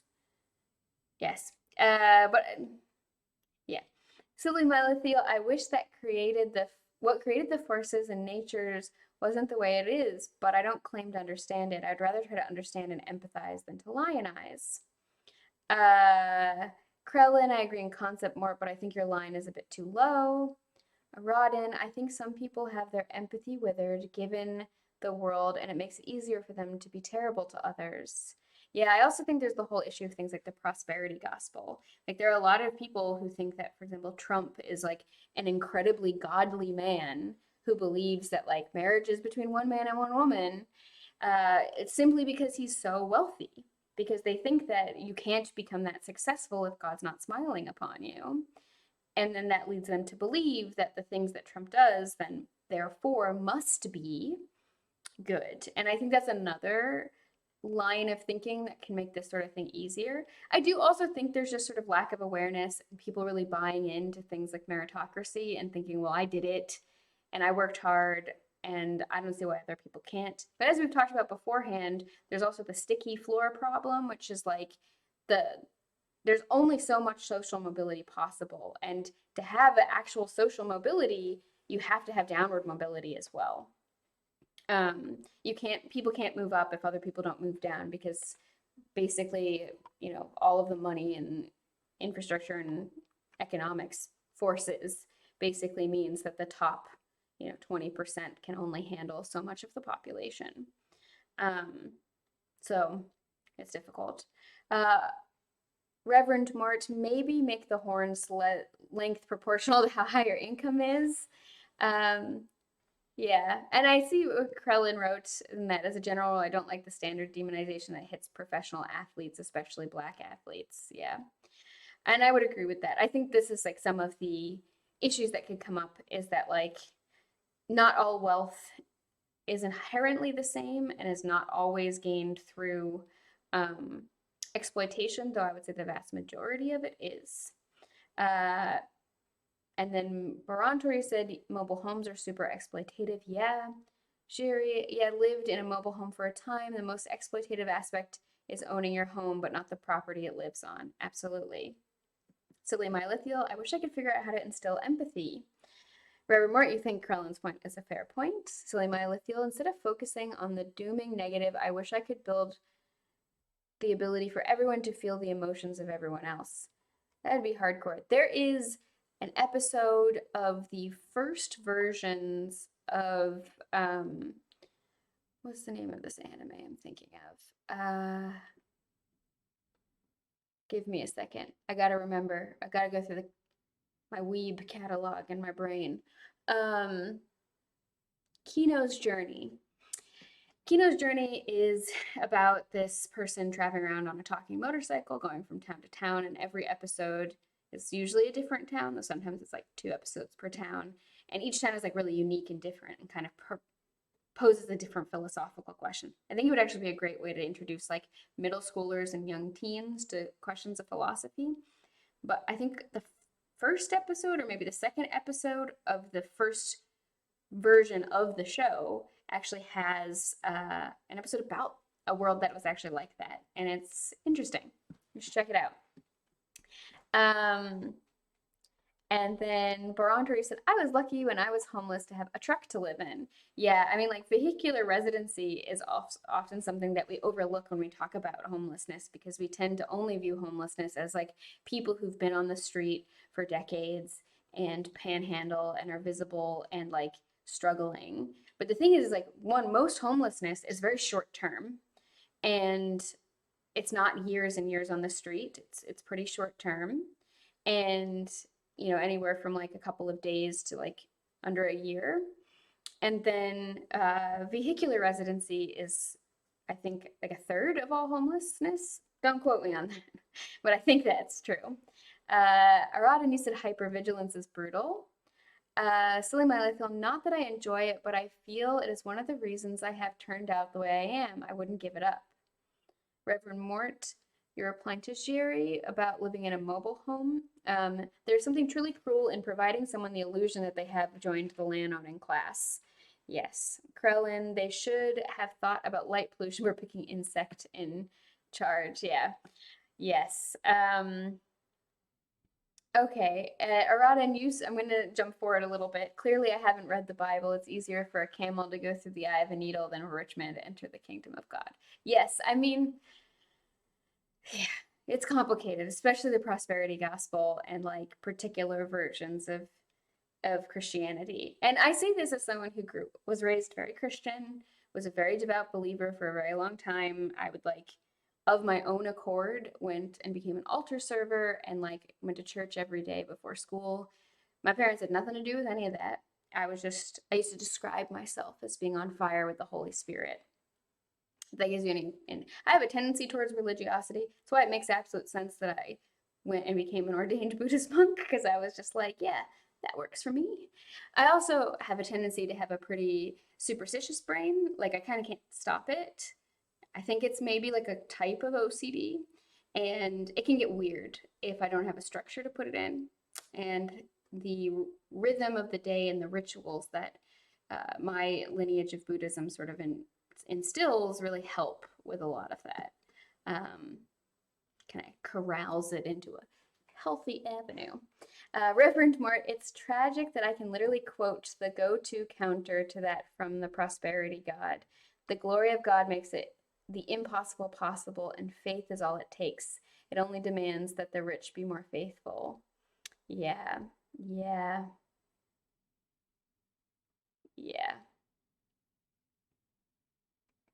Kettle's like, I'm not superstitious. I'm a little statitious. I don't know what that word is. Oh, instead of superstitious, it's statitious. I get it. I get it. Oh, Nutel, welcome. I do not want to be famous, but thank you. It's a joke. Yeah, I got it for like half a second, or it took me a second to get it. Yes. Anyway, let's go back. I made 2,388 gold yesterday. That is great. That is great. And thank you, Jerry, for banning Nutel. I don't know why that person is coming in. I don't know why people think I want to be famous because, oh, my copper watering can is ready just in time. Fortune teller, mildly perturbed, boo. So, right, like infrastructure is related to all of these issues that we're talking about, right? Like housing not being considered a human right, not having good access to public transit, so that like this person from this YouTube video or not this article I was talking about who had to drive so far to get to his work because he couldn't afford to live anywhere near his work and got into this terrible mobile home situation where like he's never going to financially recover from that. Basically, the article is about credit scores that like missing, like technically if you miss a payment on a loan or something, banks don't have to report you. But there's like this 1978 law that says that if you, oh, have a good day, silly Mylathiel. Bye. Um, oh, you're right, Jerry. Nuttall was probably not a person. That's a good point. Okay. I think I need 5 gold corn. I don't think I sold corn yesterday. I hope not, anyway. Almost there, though. Almost there. Gonna save all of this, even though sometimes I'm like, I wish I could sell this because I'd get so much money. It's just saving it for the sake of more money later. Okay, so I can't water my crops till I get the watering can. So I'm gonna chop down a tree or two and I'm gonna do some foraging, see if there's anything nice on the beach. And then around 9, I will go and get my watering can and water my crops. It'll be great. So yes, we've got all these infrastructure issues, right, that we've been talking about. And we've got this sort of exploitation that's happening to these people who are in the trucking industry, where they're being lied to, and people are really profiting off of these lies. This is again that sort of idea of like the big box stores that we talked about. Oh yeah, if I cut the grass, that'll give me more hay. That's a very good point. The big box stores are this like extractive model of a store, right? They go into a community, they take all of the value out of it. The mean or the average wages in a community goes down when a big box store comes in. And yes, hay. I know these won't give me hay, they'll just give me fiber, but I'm gonna cut them anyway because they also give me mixed seeds. Yes, I'm so excited. Look at all this hay. And I have money for more chickens. More chickens. I'm excited. But I should maybe get a cow. But when can I get a cow? I don't remember. What do I have to do to unlock the cows? I want cows. Hey, hey, hey. Yes, exactly. Um, that reminds me, when a lot of time I message people, I write hey 3 times, and I sometimes people have thought that I'm like being really demanding or like pushy, and I'm like, no, I'm just referencing Fat Albert, where he goes, hey, hey, hey, and it's like, yeah, that's my reference. Anyway, oh, you just have to pay money for cows, no unlocking needed. Maybe I just didn't have enough money when I went there.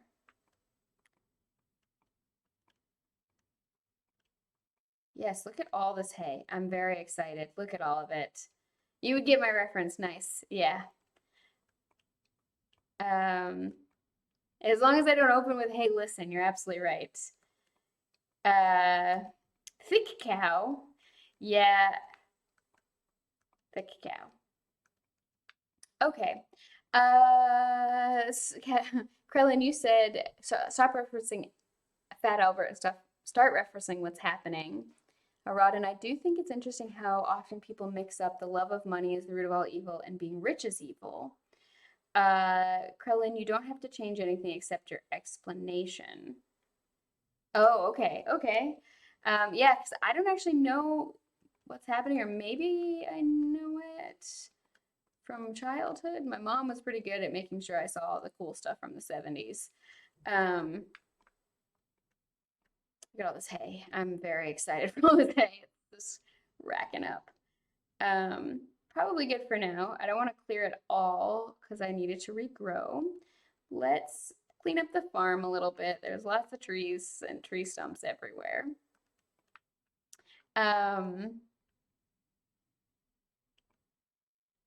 anyway, so these infrastructure issues, the other things, oh, I got a mahogany seed. That is exciting. The other things that it was talking about in the issue, in the episode, right, we were talking about extractive versions of clear cut everything and get a million head of cattle. I'm okay.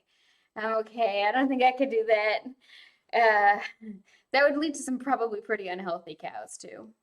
Let's be honest. Also, since it's still summer, I can just let the little chickens come out. I gotta go say hi to them. I can't forget to pet them every day. Woo! Yes, pet the chickens. Oh my God, they're so cute. I just want to squeeze them. I just want to squeeze them. So there's this extractive idea. If you've not seen the previous episodes, we've talked about big box stores and how they're like this extractive way of doing things because they don't pay much in taxes and they just take a lot of value out of a community. Their value per acre is very low, and how that really just harms communities in the long term. And with the things that, oh my God, it's walking around. Yes. The issue that comes up a lot then with these things is that like the trucker industry is also really similar, right? Because they're all be considered freelancers, which means that the employer doesn't have to pay employment taxes, payroll taxes, unemployment taxes. They don't have to provide benefits, nothing. It's 1 p.m. and I gotta go get my watering can. I gotta water my plants. And that means that these companies essentially just end up extracting value in this very exploitative, excessive way from their workers, right? Like, obviously, you're selling your labor because that's the thing you have to sell, and your employer will always extract value from that. That's sort of how the exchange works. But it still ends up being extracting so much more. And you've got then these people who get trapped in these cycles of debt and poverty that they got into through basically just being tricked and lied to. And that just creates, a lot more problems. It creates a lot less healthy of a world for everybody, and it's not great. So then one of the other things that can happen a lot, I'm going to say hi to Haley. You got nice hair. Farming sounds so boring. What do you even do all day? Care for plants, explore the cave, snoop around your root, dig for treasure. Dig for treasure. Sounds like a lot of work. Yeah, I mean, but it's fun. It's fun. Uh, Reverend Mort, you said they are truly unhealthy if the beef fetches the same price. Oh my God, I just started laughing at the cute chicken comment. Nice. I mean, they're just so little. I just want to squeeze them. I mean, actually, what happens with baby birds and like little, I have this deep urge to want to put them in my mouth, not to eat them or hurt them, but I'm like that. It needs to go in my mouth. I need to put that little baby chicken just in my mouth and just hold it there for a second, and then I'll let it out. I don't know why I have this feeling. Krillin, I've been unable to find a clip of the catchphrase from What's Happening, but I'm pretty sure I could link you a short video on the actor whose catchphrase it was. Oh, I'd love that. Reverend Mort sarcasm in case I need to make that clear. Yes, no, I definitely could tell it was sarcasm. I don't have energy for fishing, so let's just do some more foraging. Oh, I gotta water my plants. I cannot forget that. I'm too excited. Too excited. Baby chickens just completely overwhelmed my brain. Too cute. So then one of the other things in the video that was really clear is like deregulation. People often think that, deregulation creates innovation and gives people opportunity to try things and all this other stuff. And there can be points to that. There can be regulation that is so unnecessary, so excessive. I think, regulating a lot of relationships, regulating people's sexuality and gender, like all that's pretty unnecessary. But I think the government's job in a lot of cases should be to sort of protect people's autonomy and protect people's liberty and to create regulation that does that. And so regulating such an essential industry that we all depend upon, from the infographic we can see how important trucking is, that protects everybody's health and safety. And when we think about like how much we have to drive, driving is an incredibly dangerous activity to begin with. And we shouldn't be sharing the roads with trucks. Like trucks really should have their own highways that they do their own things on. And just putting everybody together. I remember when I was when I was learning to drive a car when I was a kid, we had this music video that they would make us watch that was called Stay Out of the No Zones. And it was basically about how well I'm gonna end up watering this little. Oh, I got it out of the way. Good. How well can a truck see you? And like, how do you know if a truck can? Oh, right. I got the upgrade. I don't need to individually water anymore. I will water just the individual ones that make sense. Now I'm gonna go. Look at this. Look at this power. Yes, I am drunk on power. Ah ha ha. I can water my crops so well. It's so good. Yes. Yes. It's good. So government regulation should be there to protect us, to create increase liberty and to make sure that people can't be exploited, to sort of protect us, right? Like I kind of said the same point several times, but that's really just the core of what a lot of this regulation should be. And we have to be careful with the idea of like saying, I know what's good for you and I don't need to ask you about it. Because it's definitely not what I'm advocating for, because that's very like fascism and not great. I'm gonna just do a little bit of hoeing with the bit of energy I have left. Didn't end up needing as much energy to water my crops because I've got the new watering can, which is so exciting. Really good, because then the new season's coming soon. I know I'm gonna have to redo a lot of this work, not tomorrow, but the day after. But it's still good because I think it does help because not everything gets destroyed. And yeah, it'll be great. I don't know how many seeds I'm gonna buy, but it's gonna be good. Gonna be good.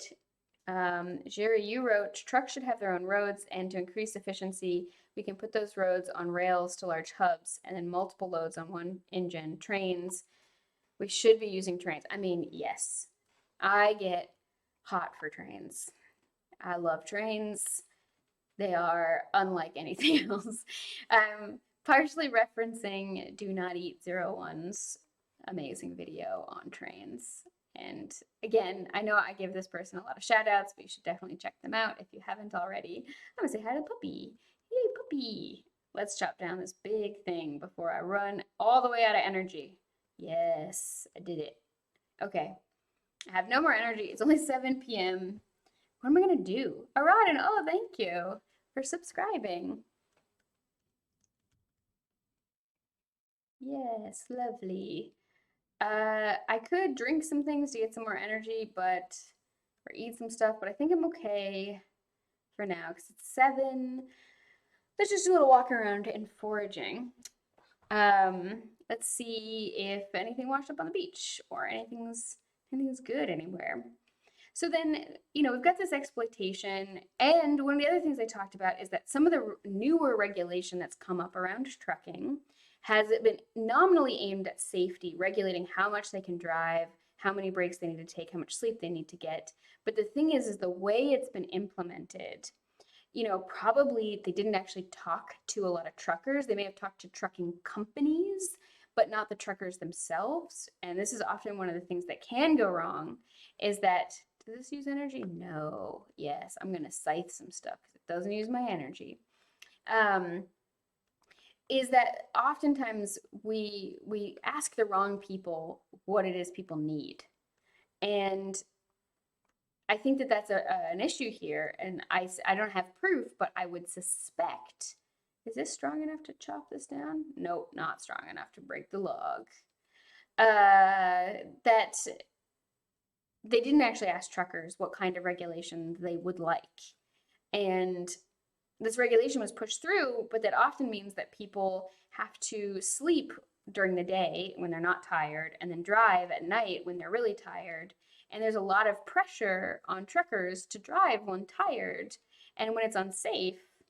And that creates all kinds of other risk, right? Like we already have huge risk driving in general. It's a very dangerous activity. I think we don't treat it with enough reverence overall for the power that it has. And then on top of that, you've got these big trucks. And my dad always taught me the law of tonnage. And basically, he's like, whichever has the bigger tonnage, which whatever weighs more, will always have the right of way, regardless of the rules.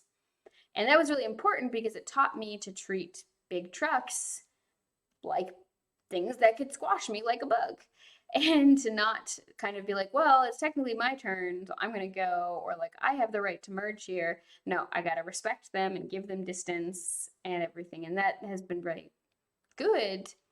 But, you know, knowing that a lot of these people are under impossible deadlines that force them to sacrifice their own health and safety, let alone the health and safety of everybody else on the road around them, right? We can see how this ends up being a very non-consensual situation because I can't consent to that kind of thing. I can't consent to like sharing the road with somebody who's this impaired, but I can't know. So I have to just like constantly either recognize I'm taking my life into my own hands every time I drive. But anyway, it's difficult, very difficult. I see there's a lot of good stuff in chat, so when I go to sleep, I will check out all the stuff you were saying. And I do think that the point that's brought up is that like trains as a major part of the transport structure needs to happen. We need to have a national train system again. I am definitely for some things not being left to the markets, being nationalized, and it's not perfect. But nothing is perfect, right? We've talked about this before. Anything involving humans is going to have problems. So the idea is, oh yes, level 6 foraging.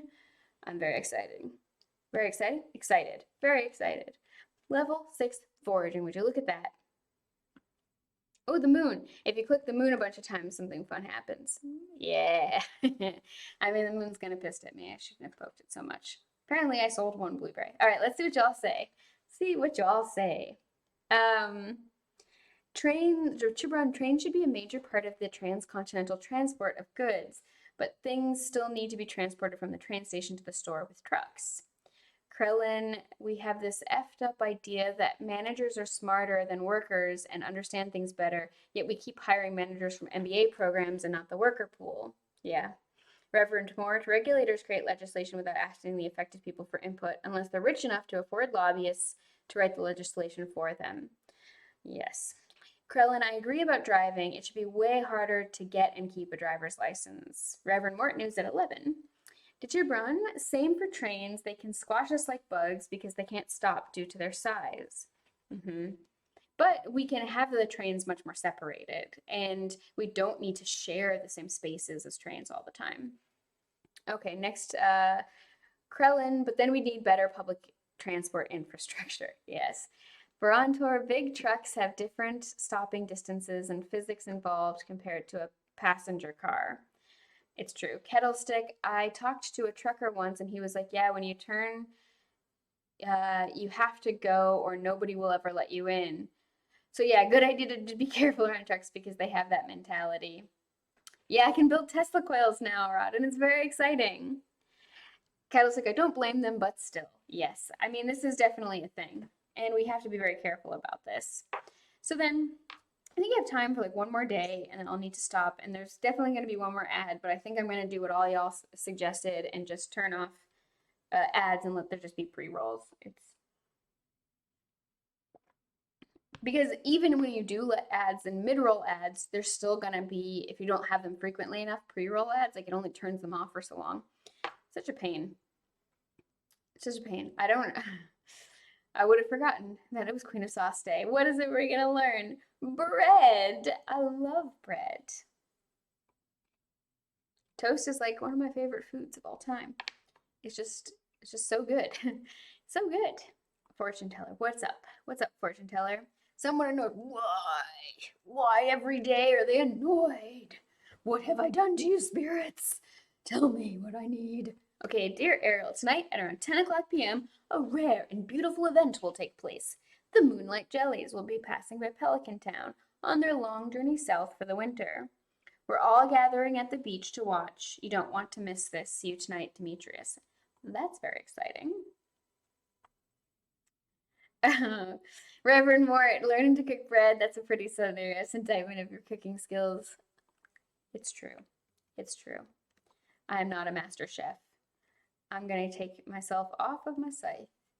I got to remember to do that. I got to remember to just make sure I'm not on a tool that can accidentally cut things. I think the site is pretty safe, but I don't want to take my chances. Not like when I axe things. Worst part of this game. This user interface in this game. I mean, it's an indie game, so I don't complain too much, excuse me. But still. Okay, before I water, I want to pet my baby chickens. Oh my god, yes! There it is. Just out. Where's the other one? Are you in here?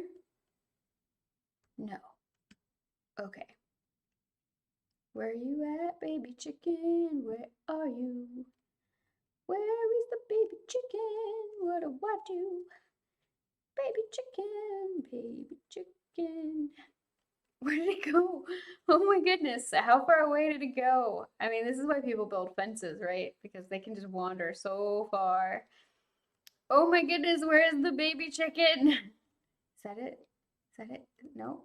Oh, well, I didn't even see it, but somehow I got it. It's just rustling around in the grass. I can't believe it. It's so cute. Yes. Okay. Water crops time. Oh, I gotta pet the dog. I'm gonna chase after you, puppy. Come back here, puppy. Oh, yes. Puppy! Okay, time to water the crops with the power. The power! So much power. Oh my goodness. This is very exciting. Look at that power. Yes. Yes. Amazing. So yeah, we create these practices, and there's this psychologist who did this research. He, I think, was technically a Holocaust survivor. I think we've talked about him before. He did the like people electrocuting other people research. And he created this idea of the agentic personality. So it's like when you're an agent of a system, your ability to recognize your own morality and just like human ethics kind of goes away. And that we tend to just be like, well, I'm just following orders, or I just work here, I don't make the decisions. And we can end up putting people into these really absurd situations because we don't really stop and think about the fact that we often do have more power, or that the fact that we cede so much power and are allowed to be like coerced into doing these really awful things that we don't agree with because of the way the power structures work in the world, that we end up doing a lot of harm to each other. And I'm just gonna sell these. It's cool. And that we need to change that, right? There's this idea of the agentic personality. And I do think some of that is at play with this idea of like people knowing that they're letting truckers work when it's dangerous for them to drive. And then basically, like, there was this clip in the video where instructor was saying like, I don't feel safe to drive. I need to stop. I'm not going to make this delivery. And they were like, you don't have a choice. And they got passed around, right? There's this like, okay, well, if I can't make the decision, I'm going to pass it to someone else in the hierarchy who can. And they all were just kind of like, you just got to do it. Just go, get some coffee, go outside, whatever. And he kept telling them like, I've already done all of that and it's not working. I'm still dangerously tired. It's not a good idea for me to drive. And people really pressured him. And it's often this, if you're already like shackled with this debt, like this loan you have for the truck and all the debt that you have, and like being the self-employed person and like having these huge tax burdens as someone who's self-employed, and you don't necessarily have other options, and like could you necessarily find another job if you lost this job, it causes people to have to really give what we could say invalid consent. So Consent Academy, we really talk about the difference between valid and invalid consent. Like you can say yes to things, but if you're being coerced into saying yes, or you don't have all the information you need to give a properly informed yes, or you're like too drunk to understand fully what's happening, even if you say yes, it's not necessarily a valid yes. Sometimes it is. Sometimes, later you're like, yeah, like totally, I agree to this. I'm cool with it. Um, and even if you didn't have all the information, for example, but I would say in a lot of these cases, it's not very consensual. And these people's autonomy is being violated because they're not, when they sign up for these jobs, they're not given the information that they need. And we don't have other infrastructure options. We haven't invested enough in trains.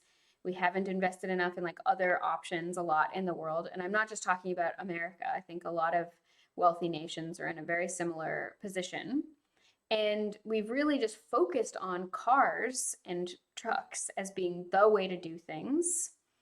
And they also talked a lot about these last mile trucks, which is like the Amazon trucks, the FedEx, all these things. These are also similarly exploitative, where you have to meet these quotas. You don't even have time to put your seatbelt on, otherwise you'll fall behind the quota. You're considered an independent contractor, even though every aspect of everything you do in a day is controlled and regulated by the company. And you don't have any autonomy, which is supposed to be one of the things that independent contractors have, right? They're supposed to have a ton of autonomy to make decisions about their work. That was a terrible cast. Terrible cast. Maybe it'll be fine. We'll see. And the thing is, though, is they don't. Like the whole independent contractor system needs to be redone. There are times where it makes sense for someone to be an independent contractor. Like, for example, Consent Academy. Sometimes we hire people to come and teach one class, like an outside expert, someone who has their own business. Like we have a class coming up on like consent and neurodiversity and kink. And it's sort of like what are the new challenges created in negotiating kinks things if you're neurodiverse, and what are the things that people need to know about. And that's an outside educator, and we're going to pay this person to do this. There's different payment structures we could do. If like they have a flat speaker's fee, that's one thing, or they might say like, let's share the profit. And that person's an independent contractor, right? Because they run their own business and we are contracting them for one sort of time limited job. It doesn't make sense for us to give them a full employment contract. We're not doing that. And so in this context, it makes sense. There are some contexts when independent contractors are actually reasonable solutions. But a lot of the time, the way it's ended up being used is to just shuffle costs onto the individual. And now people sometimes get this idea of like, well, the problem is the government regulation that demands these taxes and demands employer health insurance and all this stuff, because that's what's incentivizing these businesses to do it. And I would say that like businesses would do it even if there weren't these requirements. I think that whenever you can save money and give more money to your shareholders, it encourages you. So then that also creates, all of this risk. I don't know. This is the main point I'm trying to make, is that this is all very risky, both in terms of like physical health and safety, mental health, as silly Myla was talking about earlier, a very, quote unquote, small accident has had these really long-term effects. And most accidents happen within a very close distance to a person's home because we tend to be more relaxed and not pay as much attention because we feel we know the area very well. This is a subconscious process. This is not something that is just like people being bad drivers. It's like a cognitive bias of like the future will be like the past, and I know the area around my house really well, so I can predict that the future of driving in this area that I know really well will be like the past. It's like how we don't always look both ways before we cross the street, or always check that the elevator car has actually arrived when the door is open and we step forward, because our brain does not have time to process all that information. And most car accidents happen really close to where people live and happen at not very high speeds. Obviously, the higher speed, the statistically more deadly it can be. I got treasure. Oh, it's 3 stones. Nice. Nice. Okay, I got some things in chat I want to check out. Krellin, someone driving a semi truck should never be making a left turn where they do not have a light. But John Oliver covered why our truckers are worse than they used to be. Yeah. Arad, and it is sadly appropriate to be talking about ads during this conversation. Yeah. Kettlestick, have you ever seen the 8-bit big band YouTube channel? It's like swing dance arrangements of game music. It's adorable. And I'm such a pro fisher now. Thank you, Kettlestick. I'll have to check out this music. Did Chibron, you can close the chicken door to the coop overnight and let them out during the daytime after you've pet them. That is a good point, and I'll probably forget to do that consistently. All right, Reverend Moore, I remember reading this quick essay on how the distributed agency, no responsibility, just doing my job of corporations manages to aggregate human decision making into entities with entirely inhuman and inhumane behavior pattern. And yes, it's responsibility to shareholders. You're absolutely right.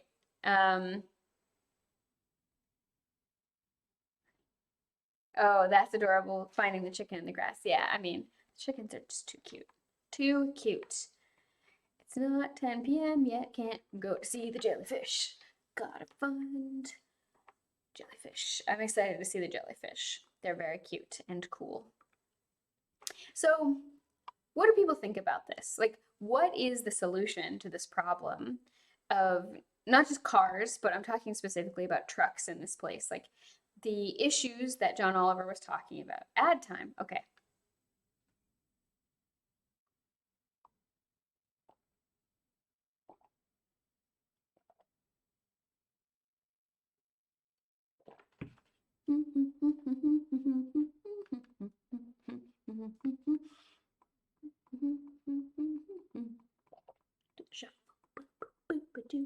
Oh my goodness, I got distracted. Krellin, Twitch would really like you to go to an Imagine Dragons concert. Uh, yeah, Erodin, you've broken free of the ads. Yeah, I'm gonna just put it on pre-roll ads because it's the only thing that makes sense here.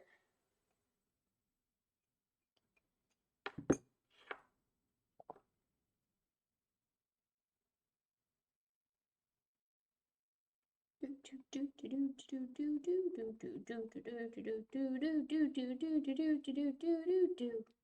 the chef. Okay, I caught a bunch of fish. Oh, Kettlestick Stranger of Paradise is tempting, but I don't hear good things. And to chipper, my ad blocker blocks the ads pretty well. Only one has squeezed past the blocker. Yay, ads are done for you, Barontor. Nice. Kettlestick! Ooh, thank you! Thank you for the subscription. All right, so let's see if I can catch another fish. Is it gonna work? Using this training rod has been really excellent. I would just like never catch any fish if it weren't for the training rod. It's too hard. Perfect. Uh, Invaders from Mars. Yes. Okay, I'm having a good time. Almost, we're gonna end at the end of today. We do have a class coming up in just over an hour, or just under an hour. It is our consent basics class. It's always free. Um, uh, and so if you're interested, you can, I think the sign up on the ticketing website is closed, but you can just send us an email. It's theconsentacademy@gmail.com, all kind of together, and you can get a Zoom link if you want to come to our consent basics class. This one is aimed at European time, so I know it's kind of hard to necessarily go to a class during the middle of your workday if you're not based in Europe. But the American one should be coming up next week, and it'll be great. And I'd love for you all to come and check it out. It's always nice to have people, even people who've come to the classes before, because it's always about really just the discussion and spending time together. Yeah. And as Candlestick mentions, we do have a Patreon if you haven't checked it out.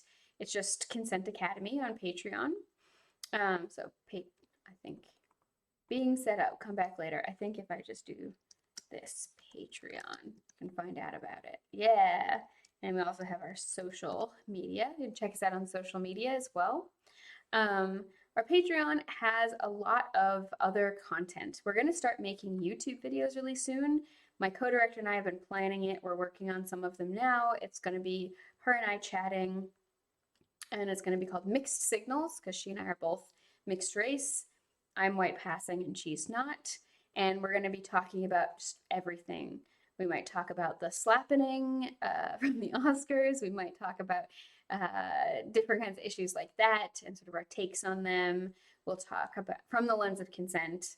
We'll also talk about things like different movies and media that's come out. Like I just watched this Fantasy Island thing, and it was kind of corny ending and everything, but it had some good things to talk about with consent and some good analysis to do there.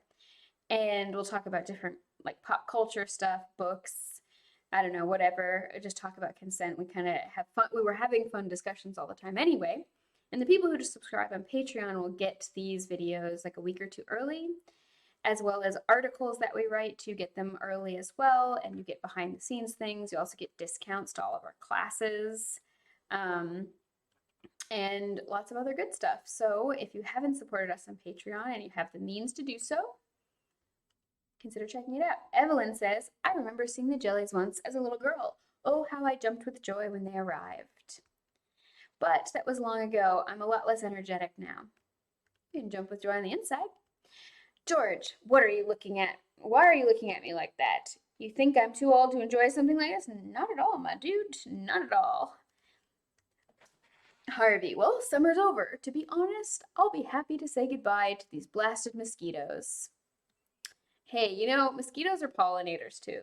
They're important. Linus, I'll just sneak up when the jellies arrive. I don't want to bother anyone. I'm so sorry that you don't feel welcome. Oh yeah, this other side is open, at least temporarily. Okay. Maru, it's kind of cold actually. I guess fall is right around the corner. Robin, yawn. It's past my bedtime.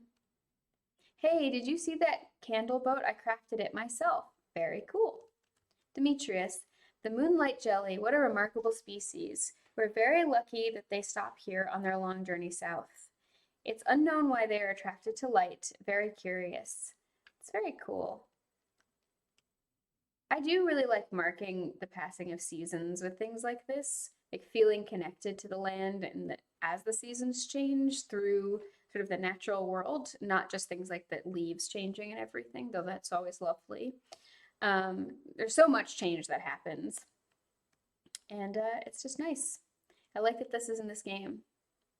Grellen says, no, George, I think you're too grumpy to enjoy something like this. Probably correct. Moonlit jellies, I wonder how they taste. I would never try it, of course. Ugh. Ugh. Don't tell Gus, but I'm a little disappointed there's no buffet tonight. Yeah, I mean, me too.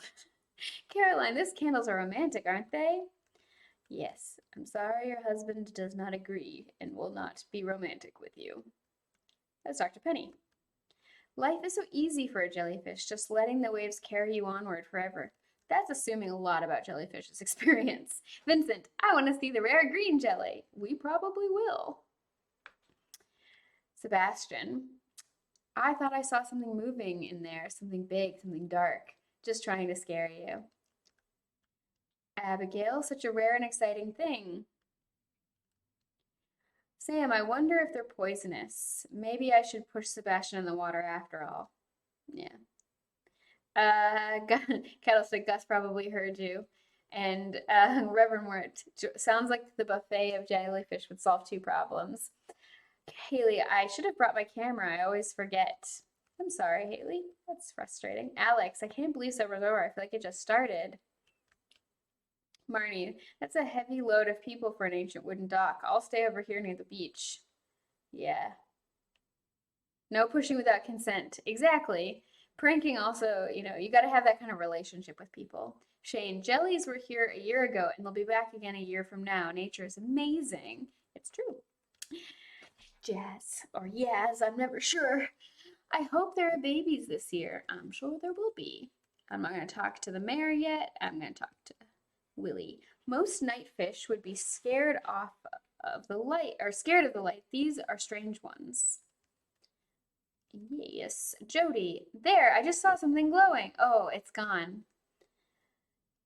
You're so cute.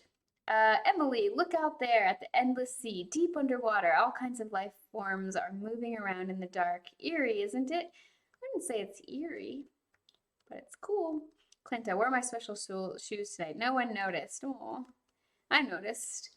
Elliot, if we keep polluting the oceans, the jellies will surely go extinct. It's already in the process of happening. Yeah, it's true. What a shame. We have no respect for nature anymore.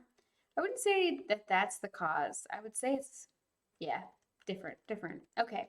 Good evening, Ariel. The moonlight jellies are close. I already saw one going in the distance. Once we launch the candle boats, they'll come up to the docks and say hello. Let's do it. What do you think? Yes. Let's see the jellyfish. Let's see the jellyfish. I want to see them. I once did this hair art performance piece. So it was like a guy who was an artist who did hair stuff. It's actually my avatar on Twitter. And I had to dance like a jellyfish, and it was great. Just like, and it was very fun. We all danced like jellyfish. Anyway, it was a good time. I had a lot of fun. It was a very cool art piece. Look at all these jellies. Look at all these jellies. I think if I make it wider, you can see the baby green jelly. Does this show up well for all of you? Yeah, it's okay. It's okay. Sometimes. There's babies. Look at the babies. Look at the babies. They're so good. I don't see the green jellyfish. Maybe if I zoom out. Oh, there it is. Yeah. Yeah, it's the green jellyfish. This is so great. This is so great. Look at this. Amazing. Bringing the whole community together. Just witness nature. And there's so many babies, and it's great. They're so tiny. I don't want to put them in my mouth, though. Not at all. Yay! The glow of summer has faded now, and the moonlight jellies carried on toward the great unknown. Yeah, I'm home. Okay, sleepy time. Sleepy time. Go to sleep for the night. Yes. All right. That's going to be the end for today. I really enjoyed hanging out with all of you. Lovely conversation. It's been wonderful to talk about these things. I'm going to make this smaller so I can see the chat again.